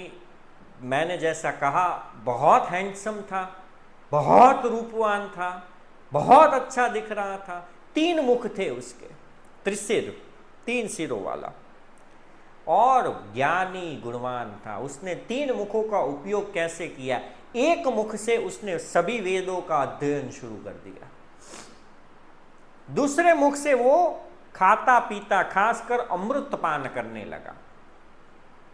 और तीसरे मुख से वो आसपास की दुनिया को देखने लगा और समझने लगा। मतलब एक तरफ थियोरेटिकल नॉलेज, दूसरी तरफ प्रैक्टिकल नॉलेज, और फिर खा पी के शरीर को भी मेंटेन कर रहा है। तीनों मुखों का उसने उपयोग करना शुरू किया। जब वो पूरी तरह से वेदों का अध्ययन हो गया, अमृत भी पी लिया, और उसने, अब यहाँ पे एक चीज हमें और समझनी होगी।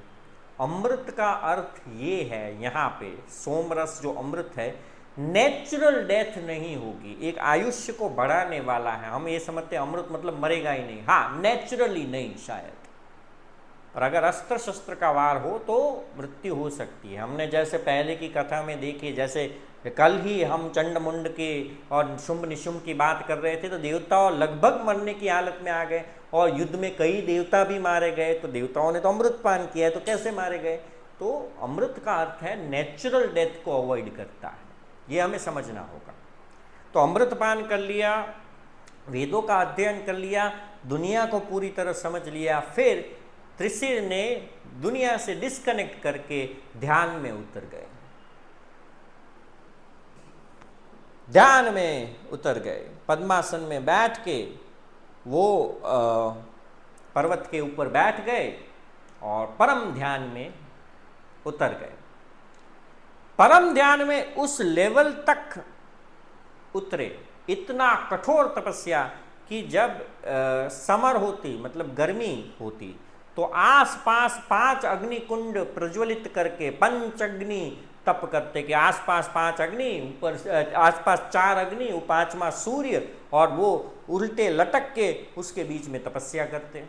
अगर सर्दी है, मतलब ठंड का मौसम है, तो बर्फ से बहते हुए पानी के अंदर वो पूरा डूब के अंदर तपस्या करते। मतलब जो है उससे एक्सट्रीम जाके वो तपस्या कर रहे थे। त्रिशिर की ये तपस्या उस लेवल पे जा रही थी कि उसके इस तपस्या से उसके आसपास जैसे वो खुद एक सूर्य बना हो, उतना तेज उसके आसपास प्रज्वलित होने लगा, और उसका तेज तीनों लोकों में फैलने लगा। त्रिशिर पूरा ध्यान में उतर गए थे। अब उसके इस तपोबल से, इसके तेज से इंद्र को डर लगा। इंद्र ने सोचा, एक तो ये विश्वकर्मा का पुत्र है, और जिस तरह से ये तपस्या कर रहा है, अगर ये तपस्या में सक्सेसफुल हुआ, सफल हुआ, ये मुझे और मेरी सत्ता को बाहर फेंक देगा, और इसका तो जन्म ही मुझे हराने के लिए विश्वकर्मा ने किया है। तो देवराज इंद्र चिंता में पड़ गए, और उन्होंने एक डिपार्टमेंट रखा हुआ है अप्सराओं का। ये अप्सराओं का काम तपोभंग करना ही है। तो उन्होंने जो भी अप्सरा थी, उर्वशी थी, मेनका थी, रंभा थी, गत्रिची, तिलोत्तमा, ये सब जो अप्सरा हैं, उन सबको बोला कि देखो, मैं तुम्हें जो काम सौंप रहा हूं, इस बार मेरा जीवन और मृत्यु का सवाल है। ये जो त्रिशिर है, जो तपस्या कर रहा है, इसका तपोभंग करो। अगर इसका तपोभंग नहीं किया तो ये मुझे तो मार ही देगा। अब अप्सराएं गई नीचे, नाचने लगी, गाने लगी, रिझाने लगी। अप्सराओं को देख के वैसे भी इंसान का तपोभंग हो जाए, जीवन से सब छूट जाए, वो तप में बैठेगा तो क्या कहना। पर त्रिशिर इतने ध्यान के अंदर थे कि अप्सराओं के नृत्य का, सब का उस पर कोई असर नहीं हुआ, उल्टा उसका शरीर और तेजोमय होने लगा। अप्सराएं डर गई, अप्सराएं वापस चली गई और इंद्र को जाके कहा कि देवराज, ये 3 मुख वाला जो इंसान है ये बहुत ही शक्तिशाली है, सामान्य तपस्वी नहीं है जैसे बाकी तपस्वी होते हैं। ये विचलित भी नहीं हुआ, उल्टा हमें डर लग रहा है कि अगर इसने आंख खोली तो हमें भस्म कर देगा। सॉरी। देवराज ने अप्सराओं को जाने के लिए कहा और देवराज और चिंता में पड़ गए कि इसका तपोभंग नहीं हो रहा है, मैं करूं क्या। फिर देवराज के मन में एक विचार आया कि अगर तपोभंग नहीं हो रहा है तो मैं इसे मार डालता हूं। ये विचार देवताओं के राजा को शोभा नहीं देता, पर जब कोई गुण दिमाग पे हावी हो जाए, तामस गुण इंद्र के ऊपर हावी हो गया, उसका दिमाग काम नहीं कर रहा था, उसने सोचा कि हाँ मैं मार ही देता हूं। वो ऐरावत पे आरूढ़ होके वज्र लेके उस जगह गए जहां पे त्रिशिर है वो तपस्या कर रहे थे। बराबर उसके ऊपर ऐरावत में वो खड़े हुए और मारने के लिए तैयार हुए। एक क्षण के लिए उनके मन में गिल्ट की भावनाएं में ये क्या करना हो, ऐसे शांत, एक बच्चा ही है त्रिशिर, इतना बड़ा भी नहीं है, बच्चा ही है। ऐसे बच्चे को मैं मारूं, ऐसे शांत तपस्या करने वाले को मारना चाहिए। एक सेकंड के लिए, एक क्षण के लिए उसके मन में ख्याल भी आया, पर दूसरे ही क्षण में वो ख्याल बाष्पीभवन हो गया, डर बैठ गया, नहीं नहीं नहीं नहीं नहीं नहीं नहीं, इंद्रासन चला जाएगा, मार डालेगा मुझे, नहीं। और इंद्र ने वज्र की पूरी ताकत से त्रिशिर को मार दिया। वज्र का घाव लगा, ध्यान के अंदर आंख भी नहीं खोल पाए त्रिशिर और वहीं मृत्यु हो गई उनकी।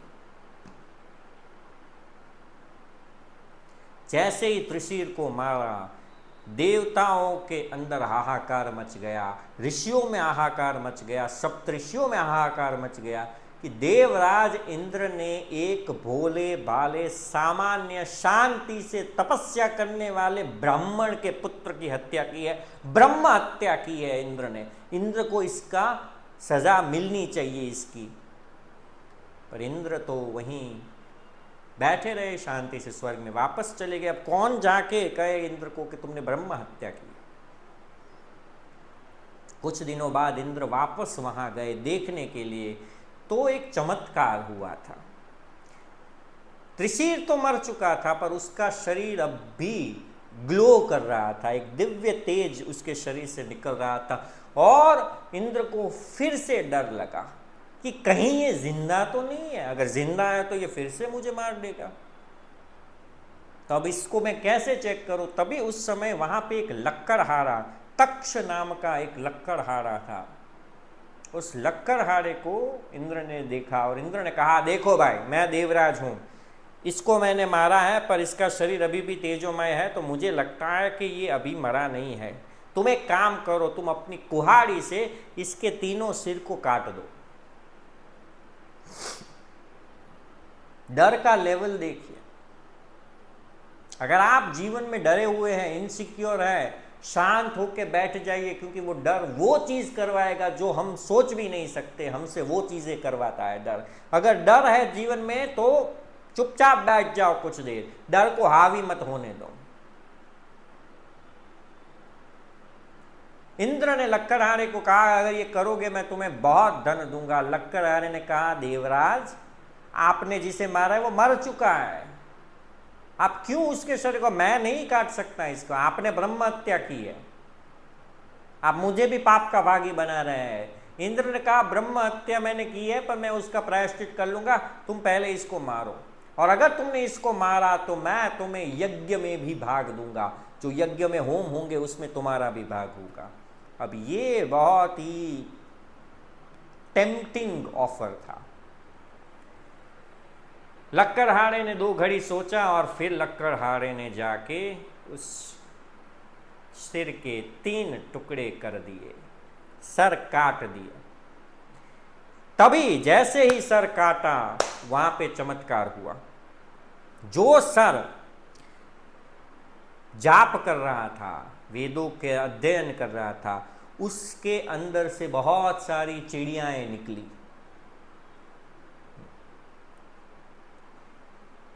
फिर जो दुनिया को देख रहा था, जो सर दुनिया को देख रहा था और समझ रहा था, उसके अंदर से तितलियां निकली। और कलविंक करके एक पक्षी है, वो जो अमृत पिया हुआ सर था उससे निकले। तो तीनों सरों से अलग अलग उड़ने वाले पक्षी निकले, जो आकाश में गए और कुछ देर के लिए पूरा अंधेरा हो गया। पूरे आकाश में ये पक्षी, तितलियां, यही सब है। कुछ देर वहां रुके, सृष्टि में जैसे अंधेरा हो गया और फिर वो अलग अलग दिशा में चले गए। ये क्या था? ये संदेश था। ये संदेश था इंद्र के लिए कि अब अशुभ होने की शुरुआत हो चुकी है, क्योंकि इंद्र ने हर सीमा को लांघ दिया था। इंद्र ने देखा शरीर अब दिव्य तेज से प्रज्वलित नहीं हो रहा है, उसको राहत हुई कि चलो अब फाइनली ये मर गया है। तो इंद्र वापस चले गए। विश्वकर्मा को पता चला कि क्या हुआ है। विश्वकर्मा वहां आए और अपने बेटे को देखकर रोने लगे। अग्नि संस्कार किया अपने बेटे का और फिर उनका क्रोध और भड़क गया। एक्सट्रीम जा रहा है कहानी में। देखिए, इंद्र और भूल कर रहा है। अहंकार किया, पहले अपमान किया, अब हत्या तक पहुंचा। यहां उन्होंने बदला लेने के लिए एक पुत्र का निर्माण किया, उसकी हत्या हुई, तो अब और क्रोध हो गए विश्वकर्मा। विश्वकर्मा ने यज्ञ का अनुष्ठान किया और अथर्व वेद के तांत्रिक मंत्रों की होम देकर एक असुर का निर्माण किया। वो होम दे रहे थे सबसे काले मंत्रों का, सबसे तांत्रिक के भयानक मंत्रों, तंत्र के भयानक मंत्रों का जाप करके उन्होंने असुर का निर्माण किया। यज्ञ से एक विस्फोट हुआ, एक असुर जन्मा। उस असुर को उन्होंने दूसरा होम दिया घी का और कहा और बड़े हो जाओ, और पर्वत जैसा विशाल असुर जन्मा, जिसका नाम उन्होंने रखा वृत्रासुर। वृत्रासुर ये अभिचार क्रिया है। विश्वकर्मा ने अथर्ववेद के अंदर से अभिचार क्रिया को किया और असुर का प्रागट्य किया। असुर ने को देखकर वो खुश हुए। असुर ने देखा और असुर ने कहा, पिता, आप मेरे पिता हैं, आपने मुझे जन्म दिया है, पर आपकी आंखें लाल है, जैसे आप रोए हुए हैं, आप दुखी है। बताइए क्या मैं कर सकता हूं? पर्वतों को तोड़ दूं, पृथ्वी को फाड़ दूं, क्या करूं? आप बोलो। विश्वकर्मा ने कहा कि पुत्र, तुम्हारा एक बड़ा भाई था जो आज होता तो तुम्हें देखकर और खुश होता। त्रिशिर करके 3 मुखों वाला, बहुत ही ज्यादा सुंदर दिखने वाला, बहुत ज्ञानी, वेदों का अध्ययन किया हुआ, तपस्या करने वाला, साधक, सगुण सत्वगुणी तुम्हारा भाई था, जिसको ध्यान के अंदर, तपस्या के अंदर ही इंद्र ने छल से मार दिया। तुम्हें उसका बदला लेना है, तुम्हें उसका बदला लेना है।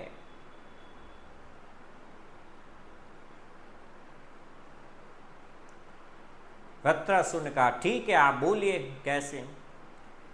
फिर विश्वकर्मा ने अपनी पूरी ताकत, अपना पूरा ज्ञान इस्तेमाल किया और वृत्रासुर को अस्त्र शस्त्र बना बना के दिए, ऐसी ऐसी डिजाइन के, जैसे कि कवच दिया तो एकदम लाइट, पर जो भेद, एक तीर भी उसको भेद न पाए ऐसा कवच बनाया, उसको तलवारें दी, अस्त्र दिए, शस्त्र दिए, रथ बना के दिए, बहुत कुछ बना के अस्त्र शस्त्र उसको दे दिए और उससे कहा जाओ देवलोक के ऊपर हमला करो और देवलोक को जीतो, इंद्र को हराओ और बदला लो।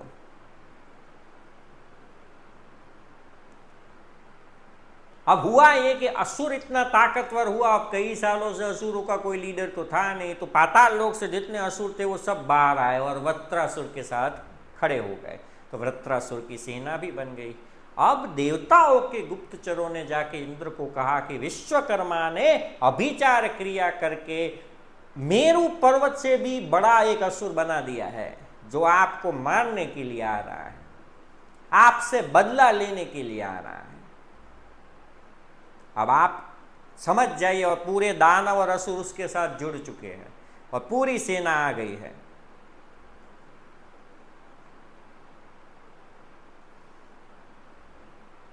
ऐसे में इंद्र सोचने लगे कि मैं क्या करूं। वृत्रासुर है वो अपनी असुरी सेना को लेकर स्वर्गलोक की तरफ प्रयाण करते हैं और यहां इंद्र सोच रहा है मैं क्या करूं। ऐसे में ऋषियों को, देवताओं को, गंधर्वों को, किन्नरों को अमरावती के अंदर यानी स्वर्ग के अंदर बहुत सारे अशुभ संकेत दिखना शुरू हो जाते हैं। जैसे जो गीध है, रात को उड़ने वाले जो पक्षी होते हैं, बैट, चमगादड़, ये चमगादड़, गीध, ये रोते रोते अमरावती में उड़ने लगते हैं, जो कभी अमरावती में देखे भी नहीं गए थे। कुत्ते रोने लगते हैं, हवाएं हैं उसमें दुर्गंध फैले जाती है, जो वहाँ पे दिव्यता है वो फूल मुरझा जाते हैं। रात को ये लोमड़ियाँ रोने लगती है, लोमड़ियाँ स्वर्गलोक के अंदर आ जाती है, वहाँ वो और रोने लगती है। कौवे, घुवड़, ये जो पक्षी है ये सब आके और चिल्लाने लगते हैं, रोने लगते हैं। ये जो सूर्य और चंद्र को ग्रहण लग जाता है, ये जो अशुभ संकेत पूरे स्वर्ग में आज तक नहीं दिखे गए थे, आज तक दिखे नहीं गए थे।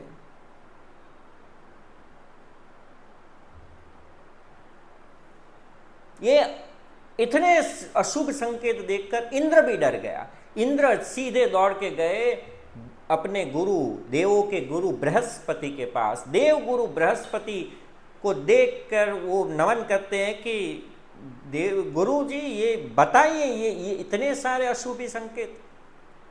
देव गुरु ने कहा इसका अर्थ एक ही है देवराज, एक तो आपने ब्रह्म हत्या की है, दूसरा ये कि ये जो वृत्रासुर है, जो विश्वकर्मा का पुत्र है, वृत्रासुर जो अभिचार क्रिया से उत्पन्न हुआ है, वो आपको मारने के लिए निकल चुका है।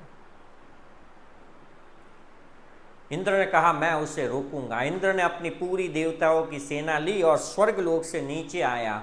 यहाँ पे एक जगह बताई गई है, वो जगह है मान सरोवर के उत्तर में, जहां स्वर्ग और पृथ्वी का द्वार है। देवी भागवतम में ये जगह कही है कि ये स्वर्ग और पृथ्वी का बीच के जो द्वार है, सीढ़ी है जो स्वर्ग और पृथ्वी को कनेक्ट करती है, ये वही जगह है जहां पे पांडवों ने स्वर्गारोहण किया था, शुरू किया था। तो उस जगह से वो नीचे आते हैं देवता, और यहां से वृत्रासुर की पूरी सेना आती है और दोनों के बीच में महायुद्ध होना शुरू हो जाता है। दोनों के बीच में महायुद्ध होना शुरू हो जाता है। इतना प्रचंड युद्ध हुआ, ये कहा गया कि कई सालों तक वहां पे युद्ध हुआ और खून की नदियां बह गई, इतना प्रचंड युद्ध हुआ। पर हालत ये हुई कि देवराज इंद्र वृत्रासुर को हरा नहीं पाए। इतना भयानक और प्रचंड था वृत्रासुर कि उसको हराना मुश्किल था, बहुत ज्यादा मुश्किल था।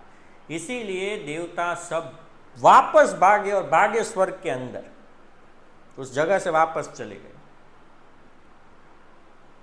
वो भाग गए। वृत्रासुर ने उनका पीछा नहीं किया। समझने जैसी बात है, असुर है पर उसने भागते देवताओं का पीछा नहीं किया। वो वापस आया, अपने पिता विश्वकर्मा को कहा कि पिताजी, मैंने इंद्र आदि देवताओं को हराया और वो भाग गए हैं, मैंने उन्हें पकड़ के मारा नहीं, क्योंकि धर्म ये कहता है कि जो आपसे भाग रहा हो, निशस्त्र हो, दुर्बल हो और भाग रहा हो, उसको मारा नहीं जा सकता। असुर है पर धर्म का पालन कर रहा है। विश्वकर्मा खुश हुए। विश्वकर्मा ने कहा, एक काम करो पुत्र, अब तुम गंधमर्दन पर्वत के ऊपर जाओ, मंदाकिनी नदी वहां से पसार हो रही है, उसमें स्नान करके ब्रह्मा जी की तपस्या करके अमृतत्व को प्राप्त करो, उसके बाद इंद्र का नाश करना। उसके बाद इंद्र का नाश करना। अब जो कथा है बहुत इसमें एक बहुत इंटरेस्टिंग पॉइंट आता है, तो सुनना ध्यान से। वृत्रासुर है वो अपने पिता के आदेश के अनुसार गंधमर्दन पर्वत के ऊपर गया, मंदाकिनी नदी में स्नान करके वहां तपस्या करने के लिए बैठ गया। कई सालों तक उसने ब्रह्मा जी की तपस्या की और ब्रह्मा जी प्रसन्न हुए। ब्रह्मा जी प्रसन्न हुए, आके उन्होंने वरदान देने के लिए प्रकट हुए। उसने कहा कि परमपिता, वृत्रासुर ने कहा, परमपिता आप कृपया करके मुझे ऐसा वरदान दीजिए कि कोई भी अस्त्र शस्त्र, कोई भी मेटल या किसी भी तरह के धातु से बना हुआ कोई भी अस्त्र शस्त्र मेरा कोई नाश ना कर सके, मुझे ना मार सके। कोई सॉलिड से बना हो या लिक्विड से बना हो, ऐसा कोई भी अस्त्र शस्त्र मुझे मार ना पाए, ये आप मुझे वरदान दे दीजिए। ब्रह्मा जी ने कहा तथास्तु। वरदान लेकर वृत्रासुर वापस आया। विश्वकर्मा बहुत खुश हुए, अपने बेटे को भेटे और उन्होंने कहा अब समय आ गया है कि इंद्र को मार डालो। बहुत पाप किए उसने, बहुत छल कपट किया है, उसको मार डालो। वृत्रासुर और आसुरी सेना ने फिर से स्वर्ग के ऊपर आक्रमण किया और इस बार तो हालत ये थी कि इंद्र का वज्र हो या यमराज का यमदंड हो या अग्नि का अग्निअस्त्र हो या वायु का वायु अस्त्र हो या वरुण का वरुणास्त्र हो, कोई भी अस्त्र शस्त्र उसका कुछ नहीं बिगाड़ पा रहा था। वो जैसे एक घास होता है, वो छू के निकल जाए, वैसे लग रहा था। बस वृत्रासुर के ऊपर कोई भी असर नहीं हो रहा था।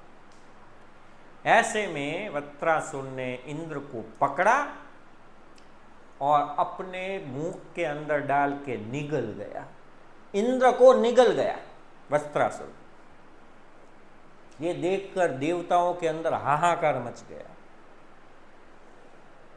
देवताओं ने सोचा ये क्या हुआ। उन्होंने भागे भागे गुरु बृहस्पति के पास गए, देवताओं के गुरु के पास। बृहस्पति जी को कहा कि अब आप इसे रोकिए, अभिचार क्रिया से जन्मा ये असुर निगल चुका है इंद्र को बचाइए, शायद इंद्र मर भी गया होगा। बृहस्पति जी ने अपने दिव्य दृष्टि से देखा, उन्होंने कहा नहीं, इंद्र मरा नहीं है पर उसकी नाभि के अंदर पहुंचा है। तो बृहस्पति ने भी उनके मन में उस समय आदि शक्ति ने मंत्रों का दृष्टा बनाया उन्हें और उनके मुख से मंत्र निकलने लगे। सुनना, समझना, उनके मुख से बृहस्पति को आते नहीं थे पर अंदर से पता नहीं, वो ऋषि मुनि दृष्टा है मंत्रों के, उनको मंत्र दिखने लगे और वो मंत्र का उच्चारण करने लगे। जैसे जैसे बृहस्पति ने मंत्रों का उच्चारण किया, पृथ्वी के ऊपर पहली बार किसी जीव को उबासी आई। वृत्रासुर को उबासी आई, पहली बार उबासी आई किसी को। उससे पहले किसी को उबासी नहीं आती थी, पहली बार उबासी आई और मुख खुला। फिर से उबासी आई, दूसरी बार खुला और उससे ये इंद्र बाहर आ गया। बार बार उबासी आने लगी तो इंद्र उस मुख से, खुले मुख से इंद्र देव बाहर आ गए और बाहर आके इंद्र और बाकी देवता भागे, पीछे मुड़ के भी नहीं देखा कि क्या हो रहा है, भागे वहां से, भागो। वहां से भाग गए। वत्रासुर ने स्वर्ग लोक पे कब्जा कर लिया और जो इंद्र का इंद्रासन है उसके ऊपर बैठकर वत्रासुर है वो त्रिलोकाधिपति बन गया। अब देवता भागे हैं, इंद्र भागे हैं, असुर उन्हें ढूंढ रहे हैं पर कहीं वो मिल नहीं रहे हैं, कहीं छिप गए, कोई पर्वत में, कोई रण में, हर बार जैसे छिप जाते थे वैसे छिप गए देवता भागे भागे। वत्रासुर ने स्वर्ग के ऊपर आधिपत्य जमा दिया और वो संचालन करने लगा त्रिलोक का। कई साल बीत गए देवताओं को हारे हुए। विश्वकर्मा अपने पुत्र की विजय से बहुत खुश थे। देवता है विश्वकर्मा, देवों के शिल्पी है विश्वकर्मा, पर एक गुणों का खेल देखिए, भगवती की लीला देखिए कि देवता ने ही एक असुर को जन्म देके देवताओं को हरा दिया। अब सभी के सभी देवता थके हारे एक दिन उन्होंने ये सोचा कि चलिए हम महादेव के पास जाते हैं, और वो सभी के सभी महादेव के पास गए। कैलाश के ऊपर महादेव के पास गए और हाथ जोड़ के कहा कि प्रभु त्राहिमाम, रक्षा कीजिए, वत्रासुर ने त्रिलोक पे कब्जा कर लिया है, हमें उससे बचाइए।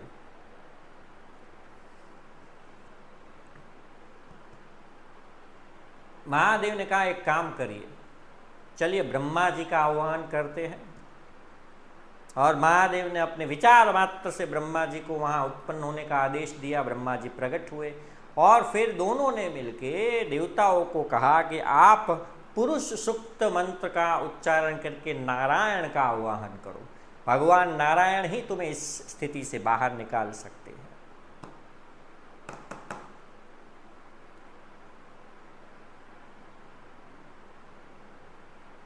भगवान नारायण का आवाहन किया, पुरुष सुक्त मंत्र की आराधना की, भगवान नारायण प्रकट हुए।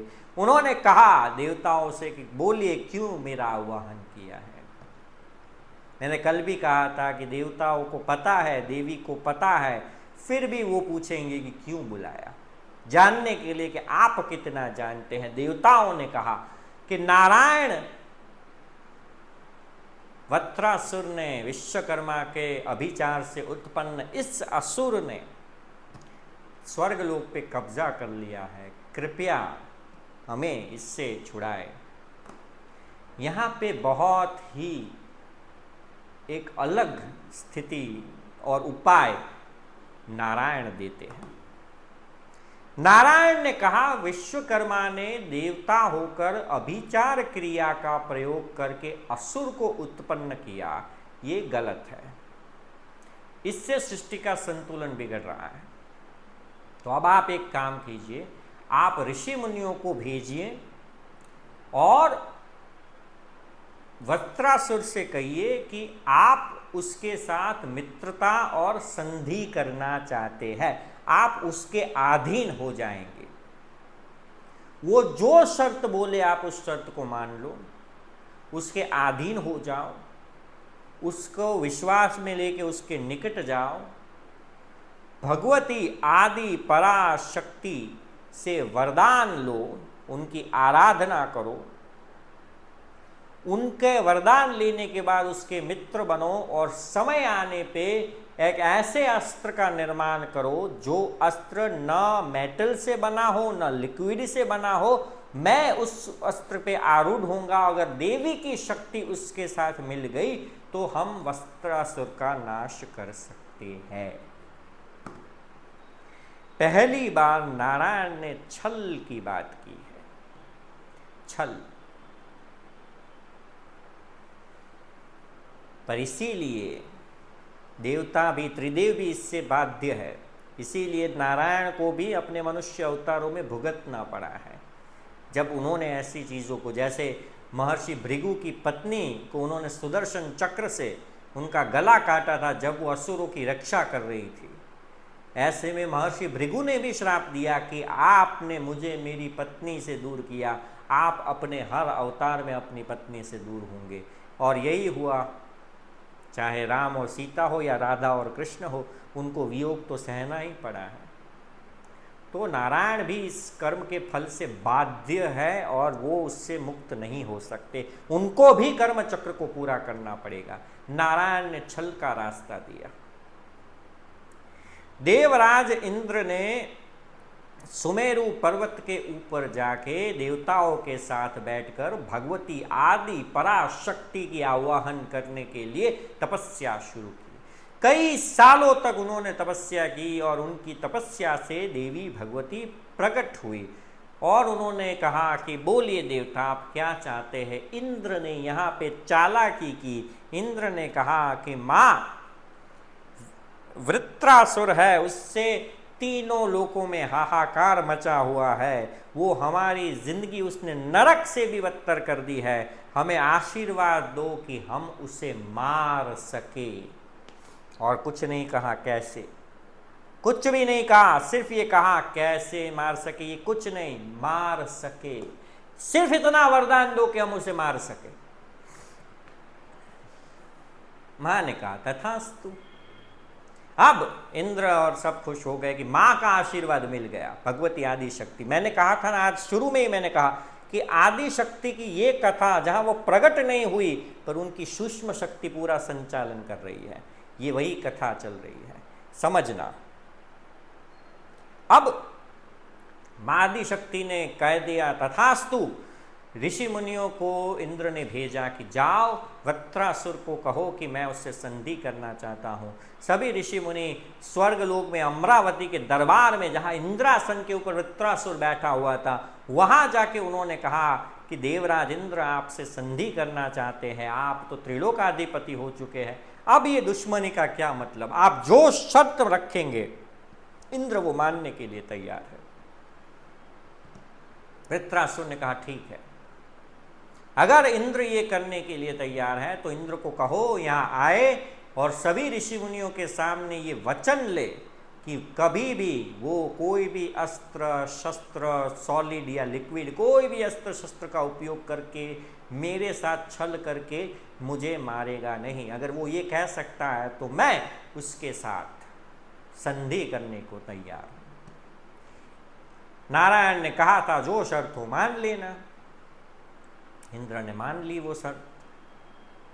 आया, उसने सभी ऋषि मुनियों के सामने वचन लिया। ऋषि मुनियों को भी पता था ये गलत वचन है, झूठ बोल रहा है, इंद्र को भी पता था, पर कोई कुछ नहीं बोला। वृत्रासुर इंद्र को देख के चौंक गया कि ये इतना नम्र कैसे हो गया है। वृत्रासुर ने इंद्र को माफ कर दिया, उसको अपना एडवाइजर बना दिया, सलाहकार, और उसकी सलाह से वो त्रिलोक का शासन करने लगा। दोनों की मित्रता इतनी घनिष्ठ हो गई, कई सालों तक दोनों साथ रहे, इतनी घनिष्ठ मित्रता हुई। अप्सराओं का दोनों साथ में आनंद लेते, साथ में घूमने जाते, साथ में सृष्टि का संचालन करने की बातें करते। ऐसे रहस्य जो इंद्र ने अपनी पत्नी को नहीं कहे थे वो उसने वृत्रासुर के साथ शेयर किए। वृत्रासुर अपने मन की हर बात इंद्र को कहने लगा। मतलब एक भाई से भी ज्यादा दोनों के बीच में बॉन्ड बन गया। विश्वकर्मा को ये अजीब लग रहा था। विश्वकर्मा बार बार अपने पुत्र को कह रहे थे कि इस इंद्र का भरोसा मत करना, इस इंद्र का भरोसा बिल्कुल मत करना, ये कपटी है, इसको कभी भी इसका विश्वास करके ऐसा मत कर देना कि तुम्हें बाद में पछताना पड़े। वृत्रासुर ने अपने पिता की बात मानी ही नहीं। एक दिन एक समुद्र के किनारे दोनों घूम रहे थे। समुद्र के किनारे सूर्य अस्त हो रहा था, दोनों घूम रहे थे। वृत्रासुर सूर्य अस्त होने को देख रहा था और उस समय इंद्र पीछे था। इंद्र को अचानक ऐसी भावना आई कि यही समय है वृत्रासुर को मारने का। उसने आसपास देखा, समुद्र की लहरों से वो जो बुलबुले बनते हैं ना, फॉर्म, जो ना लिक्विड है ना सॉलिड है, ऐसे फॉर्म को उसने उठाया, उससे उसने मंत्र जाप करके वज्र बनाया, जो ना सॉलिड से बना था ना लिक्विड से बना था।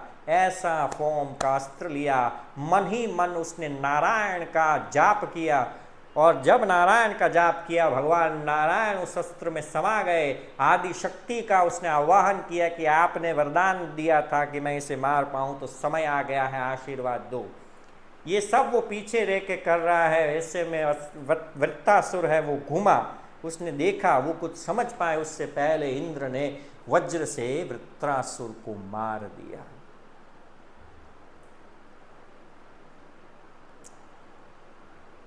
यहाँ पे जो दृश्य देवी भागवतम में लिखा है वो दृश्य बहुत दुखी करने वाला है, क्योंकि वृत्रासुर के मुख पे क्रोध नहीं, शौक था, दुख था कि एक मित्र ने दगा दिया। जिसके ऊपर वृत्रासुर ने विश्वास किया उसका विश्वासघात किया इंद्र ने, और इंद्र ने वृत्रासुर को मार दिया।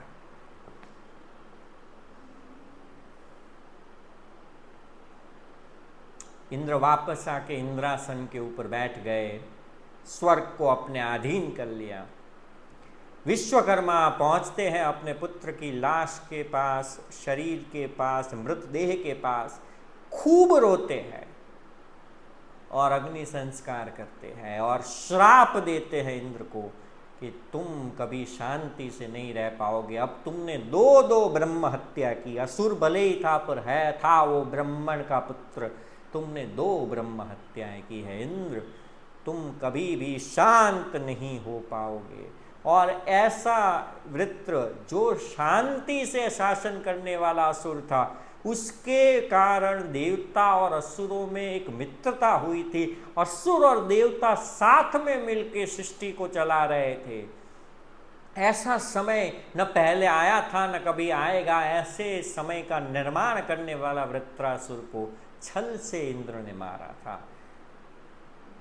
विश्वकर्मा ने श्राप दिया कि तुम्हें अपने पापों का फल अवश्य मिलेगा। जन्मजय और शौनक आदि सभी ऋषि भी दुखी हो जाते हैं। वो भी पूछते हैं कि क्या उसे इसका दंड मिला? तो वेद व्यास जी कहते हैं, सूत पुराणी कहते हैं कि इंद्र को इसका दंड मिला। न केवल इंद्र को, भगवान नारायण को भी इसका फल भुगतना पड़ा। दोनों के मन अशांत हो गए। पहली बार नारायण की आंखों में आंसू आए कि ये कुछ गलत हुआ। इंद्र को चैन ही नहीं मिल रहा था, रात को सो नहीं सकता था, दिन में वो कुछ शांत बैठ नहीं सकता था। इंद्र को इंद्रासन वापस मिल गया था, उसका स्वर्ग, उसकी संपत्ति वापस मिल गई थी, पर उसका मन 2 ब्राह्मणों की हत्या और 2 ऐसे लोगों की हत्या जो कहीं ना कहीं, एक तो जिसको पता ही नहीं था बेचारा और दूसरा जो उसके ऊपर अतिशय विश्वास कर रहा था, दोनों के साथ छल किया था। उसके गिल्ट के भार के नीचे उसका देवत्व दब रहा था, उसका तेज कम हो रहा था। पूरे स्वर्ग के अंदर भी लोग उसकी पीठ के पीछे ये बात कर रहे थे कि कैसे छल से देवराज ने वृत्रासुर को मारा है। जो रिस्पेक्ट उसे मिल रही थी, जो विश्वास उसके देवताओं का उसके ऊपर था, वो हिल गया था। वो नजरें नहीं मिला पा रहा था लोगों से। दुनिया को चाहे पता चले या ना चले, आपका मन आपको तब तक शांत नहीं रहने देता जब आपको पता होता है कि आपने कुछ गलत किया है। इंसान की अशांति का मूल उसका खुद का मन है, उसका खुद का सत्य है। जब तक उसे वो स्वीकार नहीं करेगा वो कभी शांत नहीं होगा। देवराज इंद्र शांत नहीं हो रहे थे, उसका शरीर दुर्बल हो रहा था, तेज दुर्बल हो रहा था, थके हारे वो अपने आप को संभाल नहीं पा रहे थे। एक दिन थक के जब उनसे सहन नहीं हुआ ये गिल्ट, देवराज इंद्र ने स्वर्ग को छोड़ दिया। किसी ने कुछ नहीं कहा, किसी ने कुछ नहीं किया। प्रकृति अपना काम कर रही थी, आदि शक्ति कुछ भी अस्त्र शस्त्र का प्रयोग किए बिना इंद्र को उसी के गिल्ट के भार के अंदर खत्म किया। इंद्र ने इंद्रासन छोड़ दिया, स्वर्ग छोड़ दिया, भाग गया मानसरोवर के कमल की डंडी के अंदर एक सांप बन के छिप के वहां बैठ गया, पूरी दुनिया से दूर, क्योंकि वो किसी का सामना नहीं करना चाहता था, वो थक चुका था। किसी का सामना नहीं करना चाहता था, वो थक चुका था। ऐसे में स्वर्ग में हाहाकार मच गया, क्योंकि इंद्र चले गए थे। बिना इंद्र के स्वर्ग का संचालन कौन करेगा, कौन राजा बनेगा? हाहाकार मचा। सभी ब्रह्मा जी के पास गए। ब्रह्मा जी ने कहा, नुहुष नाम का राजा है पृथ्वी के ऊपर, जिसने इतना पुण्य अर्जित कर लिया है कि उसे आप इंद्र बना सकते हो। अगर आपका इंद्र नहीं मिल रहा है तो आप नुहुष को इंद्रासन पे बिठा दो। पहले तो इंद्र को बहुत ढूंढा गया, कहीं इंद्र नहीं मिले, इसीलिए नुहुष राजा को इंद्र के इंद्रासन के ऊपर बिठा दिया। पृथ्वी का महाप्रतापी राजा, एक मनुष्य योनि में जन्मा राजा, जो इतना पुण्य अर्जित कर चुका था कि उसने स्वर्ग के ऊपर इंद्र के इंद्रासन उसे मिला। क्षमता है, हम में क्षमता है, हम बन सकते हैं, पर फिर संभलना भी आना चाहिए। नुहुष इंद्र के इंद्रासन पे बैठ के अहंकार में आ गया, भोग विलास में आ गया। अप्सरा, स्वर्ग, उसकी जो भौतिकता देखकर उसका दिमाग खराब हो गया। उसको राजपाट में, सृष्टि संचालन में कोई रस नहीं रहा। वो सिर्फ सोम रस पीता, अप्सराओं के साथ प्रेम विलाप करता रहता और आनंद में रहता। एक दिन उसकी नजर इंद्राणी के ऊपर पड़ी। इंद्राणी के ऊपर पड़ी। इंद्र की पत्नी है। उसने कहा, मोह हो गया उसे इंद्राणी चाहिए ही चाहिए थी। उसने कहा, मैं इंद्र, अब मैं हूं, मैं इंद्र के आसन पे हूं, इंद्र का स्वर्ग मेरा है तो उसकी पत्नी भी मेरी हुई। इंद्राणी को बोलो मुझसे विवाह करे और मेरी हो जाए। इंद्राणी सती थी, एक पति व्रत धर्म में मानने वाली थी। वो जब तक इंद्र जीवित है वो किसी की नहीं हो सकती थी। वो भागी देव गुरु बृहस्पति के पास और कहा, मुझे बचाइए इस नुहुष से। देव गुरु बृहस्पति ने कहा कि हमें इंद्र को वापस लाना होगा। देव गुरु बृहस्पति ने कहा, तुम यहीं रहो, वो मेरे पास आके कुछ नहीं करेगा। नुहुष को पता चला कि इंद्राणी जो है, ये कथा मैं थोड़ी स्पीड में इसीलिए ले जा रहा हूँ क्योंकि ये एक प्रचलित कथा है, तो मैं इसके ऊपर बहुत समय नहीं निकालना चाहता। हमें और भी कथाएं आगे करनी है, इसीलिए नुहुष को पता चला कि इंद्राणी है वो देव गुरु बृहस्पति के यहाँ है, तो उसने आदेश दिया देवताओं को कि जाओ उसे वहां से लेके आओ, और अगर देव गुरु बीच में आए तो उसे मार दो, हमला कर दो आश्रम के ऊपर। इन देवताओं ने कहा, इसकी बुद्धि भ्रष्ट हो गई है, हम अपने गुरु के आश्रम पे हमला करें? किसको राजा बना दिया? पछतावा होने लगा। इससे अच्छा इंद्र था।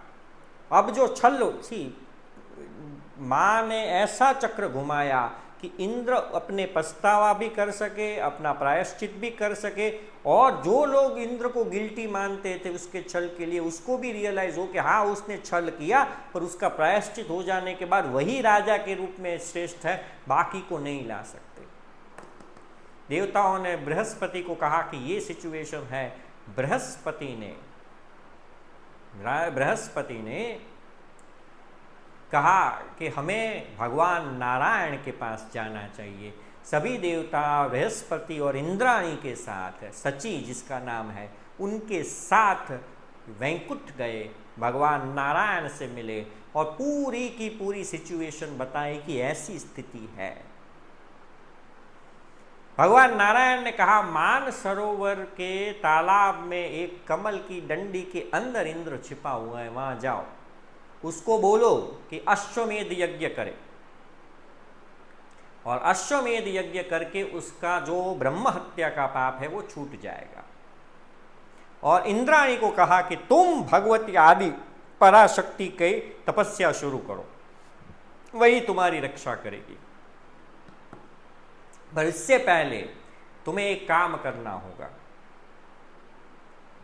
इंद्राणी ने हाथ जोड़ के नारायण से कहा, आप बोले वो मैं करूंगी। नारायण ने कहा, पहले नहुष के पास जाओ, उसे कहो कि मैं आपकी पत्नी बनने के लिए तैयार हूं, पर अगर इंद्र अभी भी जीवित है तो मैं आपकी पत्नी नहीं बन सकती, तो मुझे कुछ दिन का समय दीजिए, मैं जाके पहले एक बार सभी जगह ढूंढ लूं कि कहीं इंद्र है तो नहीं, अगर वो नहीं मिले तो मैं आपसे विवाह कर लूंगी। ऐसे कहकर समय ले लो ताकि तुम भगवती आदि शक्ति की तपस्या कर सको। इंद्राणी ने यही किया। शर्माती हुई हंसती विलकती वो गई और नहुष को हंसते हुए कहा कि मुझे तो आपसे प्यार हो गया है, मैं आपसे ही शादी करना चाहती हूँ, पर मेरे वो पति है ना इंद्र, वो जीवित है या नहीं वो मुझे नहीं पता, तो मुझे कुछ दिन का समय दीजिए, मैं ढूंढ लेती हूँ, अगर नहीं मिला तो आप आ जाना मेरे साथ विवाह करने के लिए। नहुष बुद्धि वैसे भी भ्रष्ट हो चुकी थी। नहुष ने कहा, हाँ ठीक है जाओ जल्दी आना। इंद्राणी गई, इंद्राणी तपस्या में बैठ गई आदि पराशक्ति की। उसकी तपस्या इतनी घोर थी, आदि पराशक्ति प्रकट हुई और उन्होंने कहा कि बोलो क्या चाहती हो। इंद्राणी ने कहा कि आप मेरे पति तक मुझे पहुंचाओ और मुझे मेरी रक्षा कीजिए। आदि पराशक्ति ने कहा, मैं तुम्हें एक दूत देती हूँ, तुम्हारा दूत तुम्हें इंद्र तक ले जाएगा और इंद्र से कहना कि अब नहुष के पुण्य का घड़ा पूरा हुआ है, नहुष के पतन का समय आ गया है, अब वही रास्ता दिखाए, इंद्र जो रास्ता दिखाए वो तुम करना, नहुष का पतन हो जाएगा और इंद्र है वो वापस स्वर्गाधिपति बन जाएगा, तब तक नहुष तुम्हें हाथ भी नहीं लगा पाएगा, ये मेरा अभय वचन है। आदि पराशक्ति ने, भगवती ने एक दूत को भेजा, उसको लेकर दूत इंद्राणी का हाथ पकड़कर उसे मानसरोवर ले गया। इस समय के अंदर जब इंद्राणी तपस्या कर रही थी, देवगुरु बृहस्पति ने भगवान नारायण के कहे अनुसार इंद्र के पास जाके कहा कि वो अश्वमेध यज्ञ करे। इंद्र ने अश्वमेध यज्ञ किया और अश्वमेध यज्ञ से उसके मन का भार छूट गया, उसके ब्रह्म हत्या का प्रायश्चित हुआ, पर फिर भी उसे लग रहा था कि अब भी मेरा समय नहीं आया है, इसीलिए वो वहीं का वहीं छिपा रहा। ऐसे में आदि शक्ति के दूत के साथ इंद्राणी वहां आई और अपने पति से मिलती है। आदि पराशक्ति ने जो कहा वो इंद्र को कहती है कि मां ने कहा कि आप अब रास्ता निकालिए, नहुष का समय खत्म हुआ।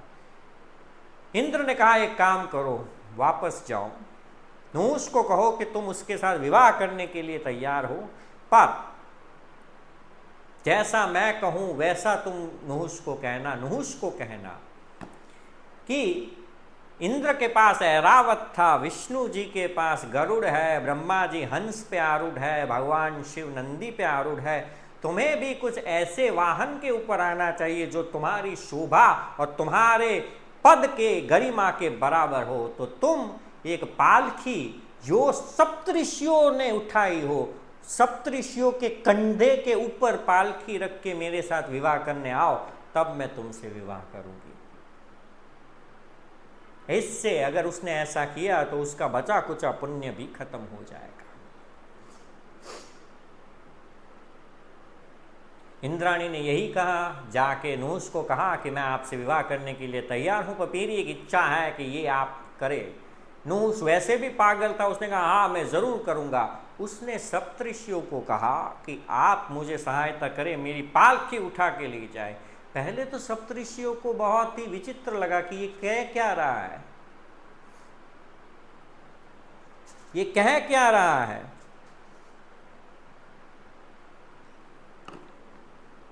पर फिर उन्होंने सोचा ठीक है, इंद्र है, देवों का राजा है, विनती कर रहा है, हम कर लेते हैं। तो पालकी बनाई गई, उसके ऊपर नहुष आरूढ़ हुआ। ये पालकी सप्तऋषियों ने उठाई। अब सोचिए क्या हालत होगी। सप्तऋषियों ने पालकी उठाई और वो महल की तरफ जाने लगे इंद्राणी से विवाह करने के लिए। वो इतना उतावला था, जल्दी जल्दी जल्दी जल्दी करना चाह रहा था।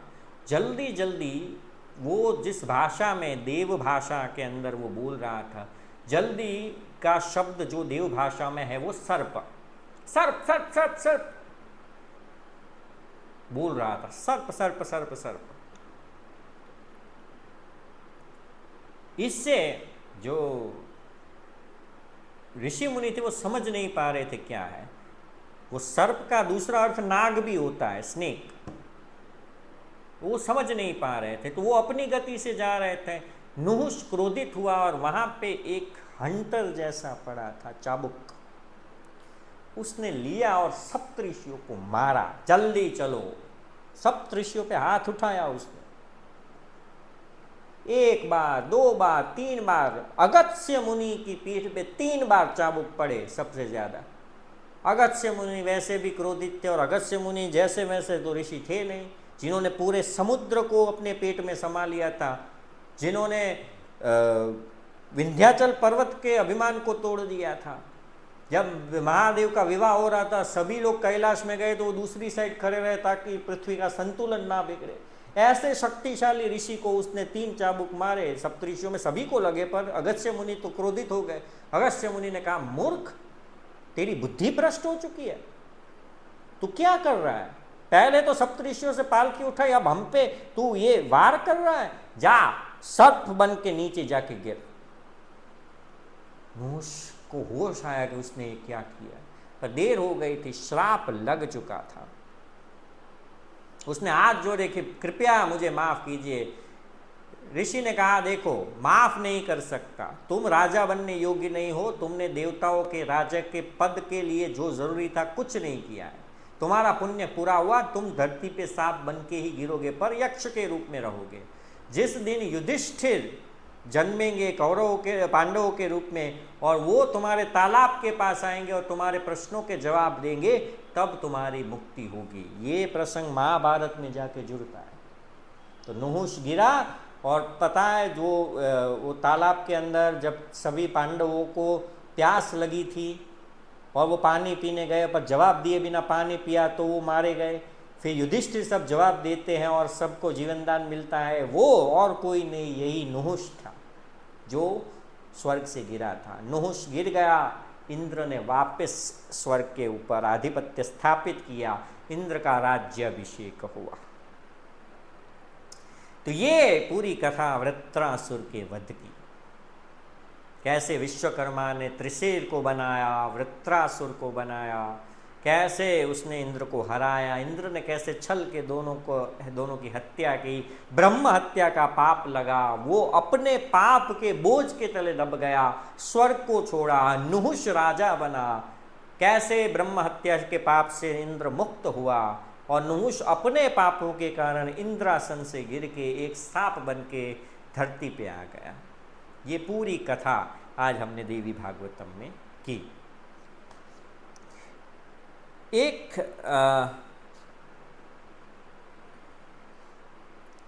जो ये कथा है उसमें एक प्रश्न जन्मजय ने, ये पूरी कथा होने के बाद वेद व्यास जी को कहा कि आप कर्म की बात कर रहे थे कि कैसे इंद्र का कर्म हुआ, फिर विश्वकर्मा का भी कर्म हुआ, भगवान नारायण का कर्म हुआ, तो कर्म के बारे में कुछ बताइए कि हमारे जीवन में कर्म कैसे होते हैं। और एक बहुत अच्छी थियरी शॉर्ट में वेद व्यास जी ने कही है। वेद व्यास जी ने कहा कि 3 प्रकार के कर्म होते हैं। एक होता है संचित कर्म, दूसरा होता है वर्तमान कर्म, और तीसरा होता है प्रारब्ध। अब संचित कर्म मतलब क्या? संचित कर्म मतलब जब हम अपने पहले के जन्मों के कर्म को यहां लेकर आते हैं इस जन्म में, वो जो कर्म इस जन्म में अफेक्ट करते हैं वो संचित कर्म, मतलब इस जन्म का नहीं, पिछले जन्मों का बैगेज लेके आए हैं, वो संचित कर्म। प्रारब्ध मतलब क्या? जो संचित कर्म अब पक चुका है, जो होने वाला है, जिसके होने का समय आ गया है, वो प्रारब्ध है। और वर्तमान कर्म मतलब इसका भूतकाल से या भविष्य से कोई लेना देना नहीं, आप अभी जो कर्म कर रहे हो वो आपका वर्तमान कर्म है। ये उन्होंने 3 चीजें समझाई। उन्होंने कहा कि कैसे संचित कर्म, जो अभिमान, जो अहंकार था, वो संचित कर्म था इंद्र का, वो प्रारब्ध बन के आया, और प्रारब्ध बना तो जो प्रारब्ध को पूरा करने के लिए इंद्र को पाप करना पड़ा। और जो सामान्य कर्म होते हैं वो वर्तमान कर्म है, जो आगे जाके वर्तमान कर्म संचित कर्म बन जाता है। मतलब ये एक साइकिल है, संचित कर्म प्रारब्ध वर्तमान कर्म, वो संचित प्रारब्ध वर्तमान कर्म, ये साइकिल है, इसी से हमें मुक्त होना है।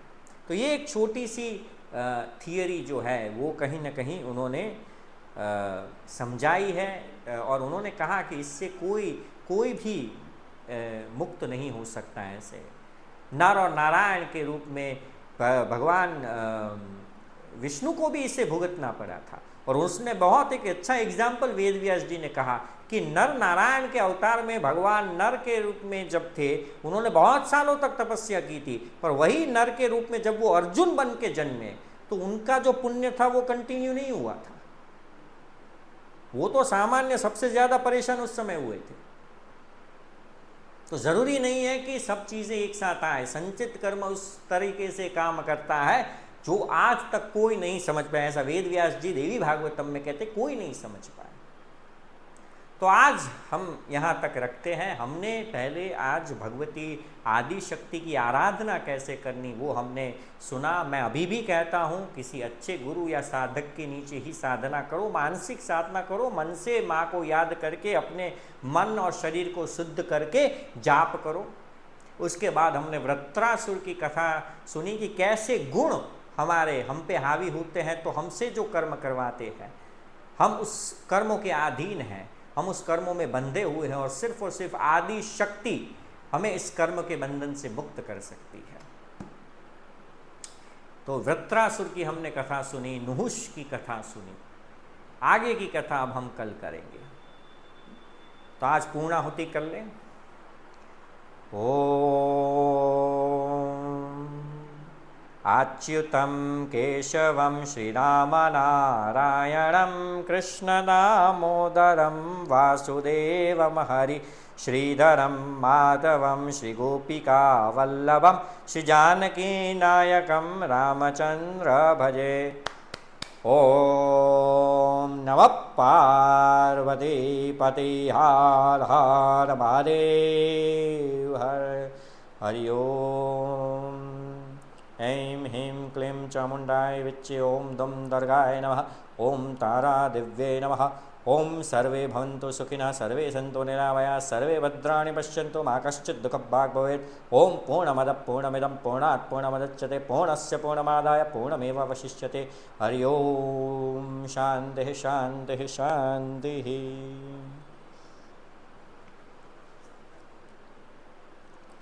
आप सभी आज जुड़े उसके लिए आप लोगों का आभार। हम कल फिर मिलेंगे और इस देवी भागवतम को आगे बढ़ाएंगे। जय माता जी।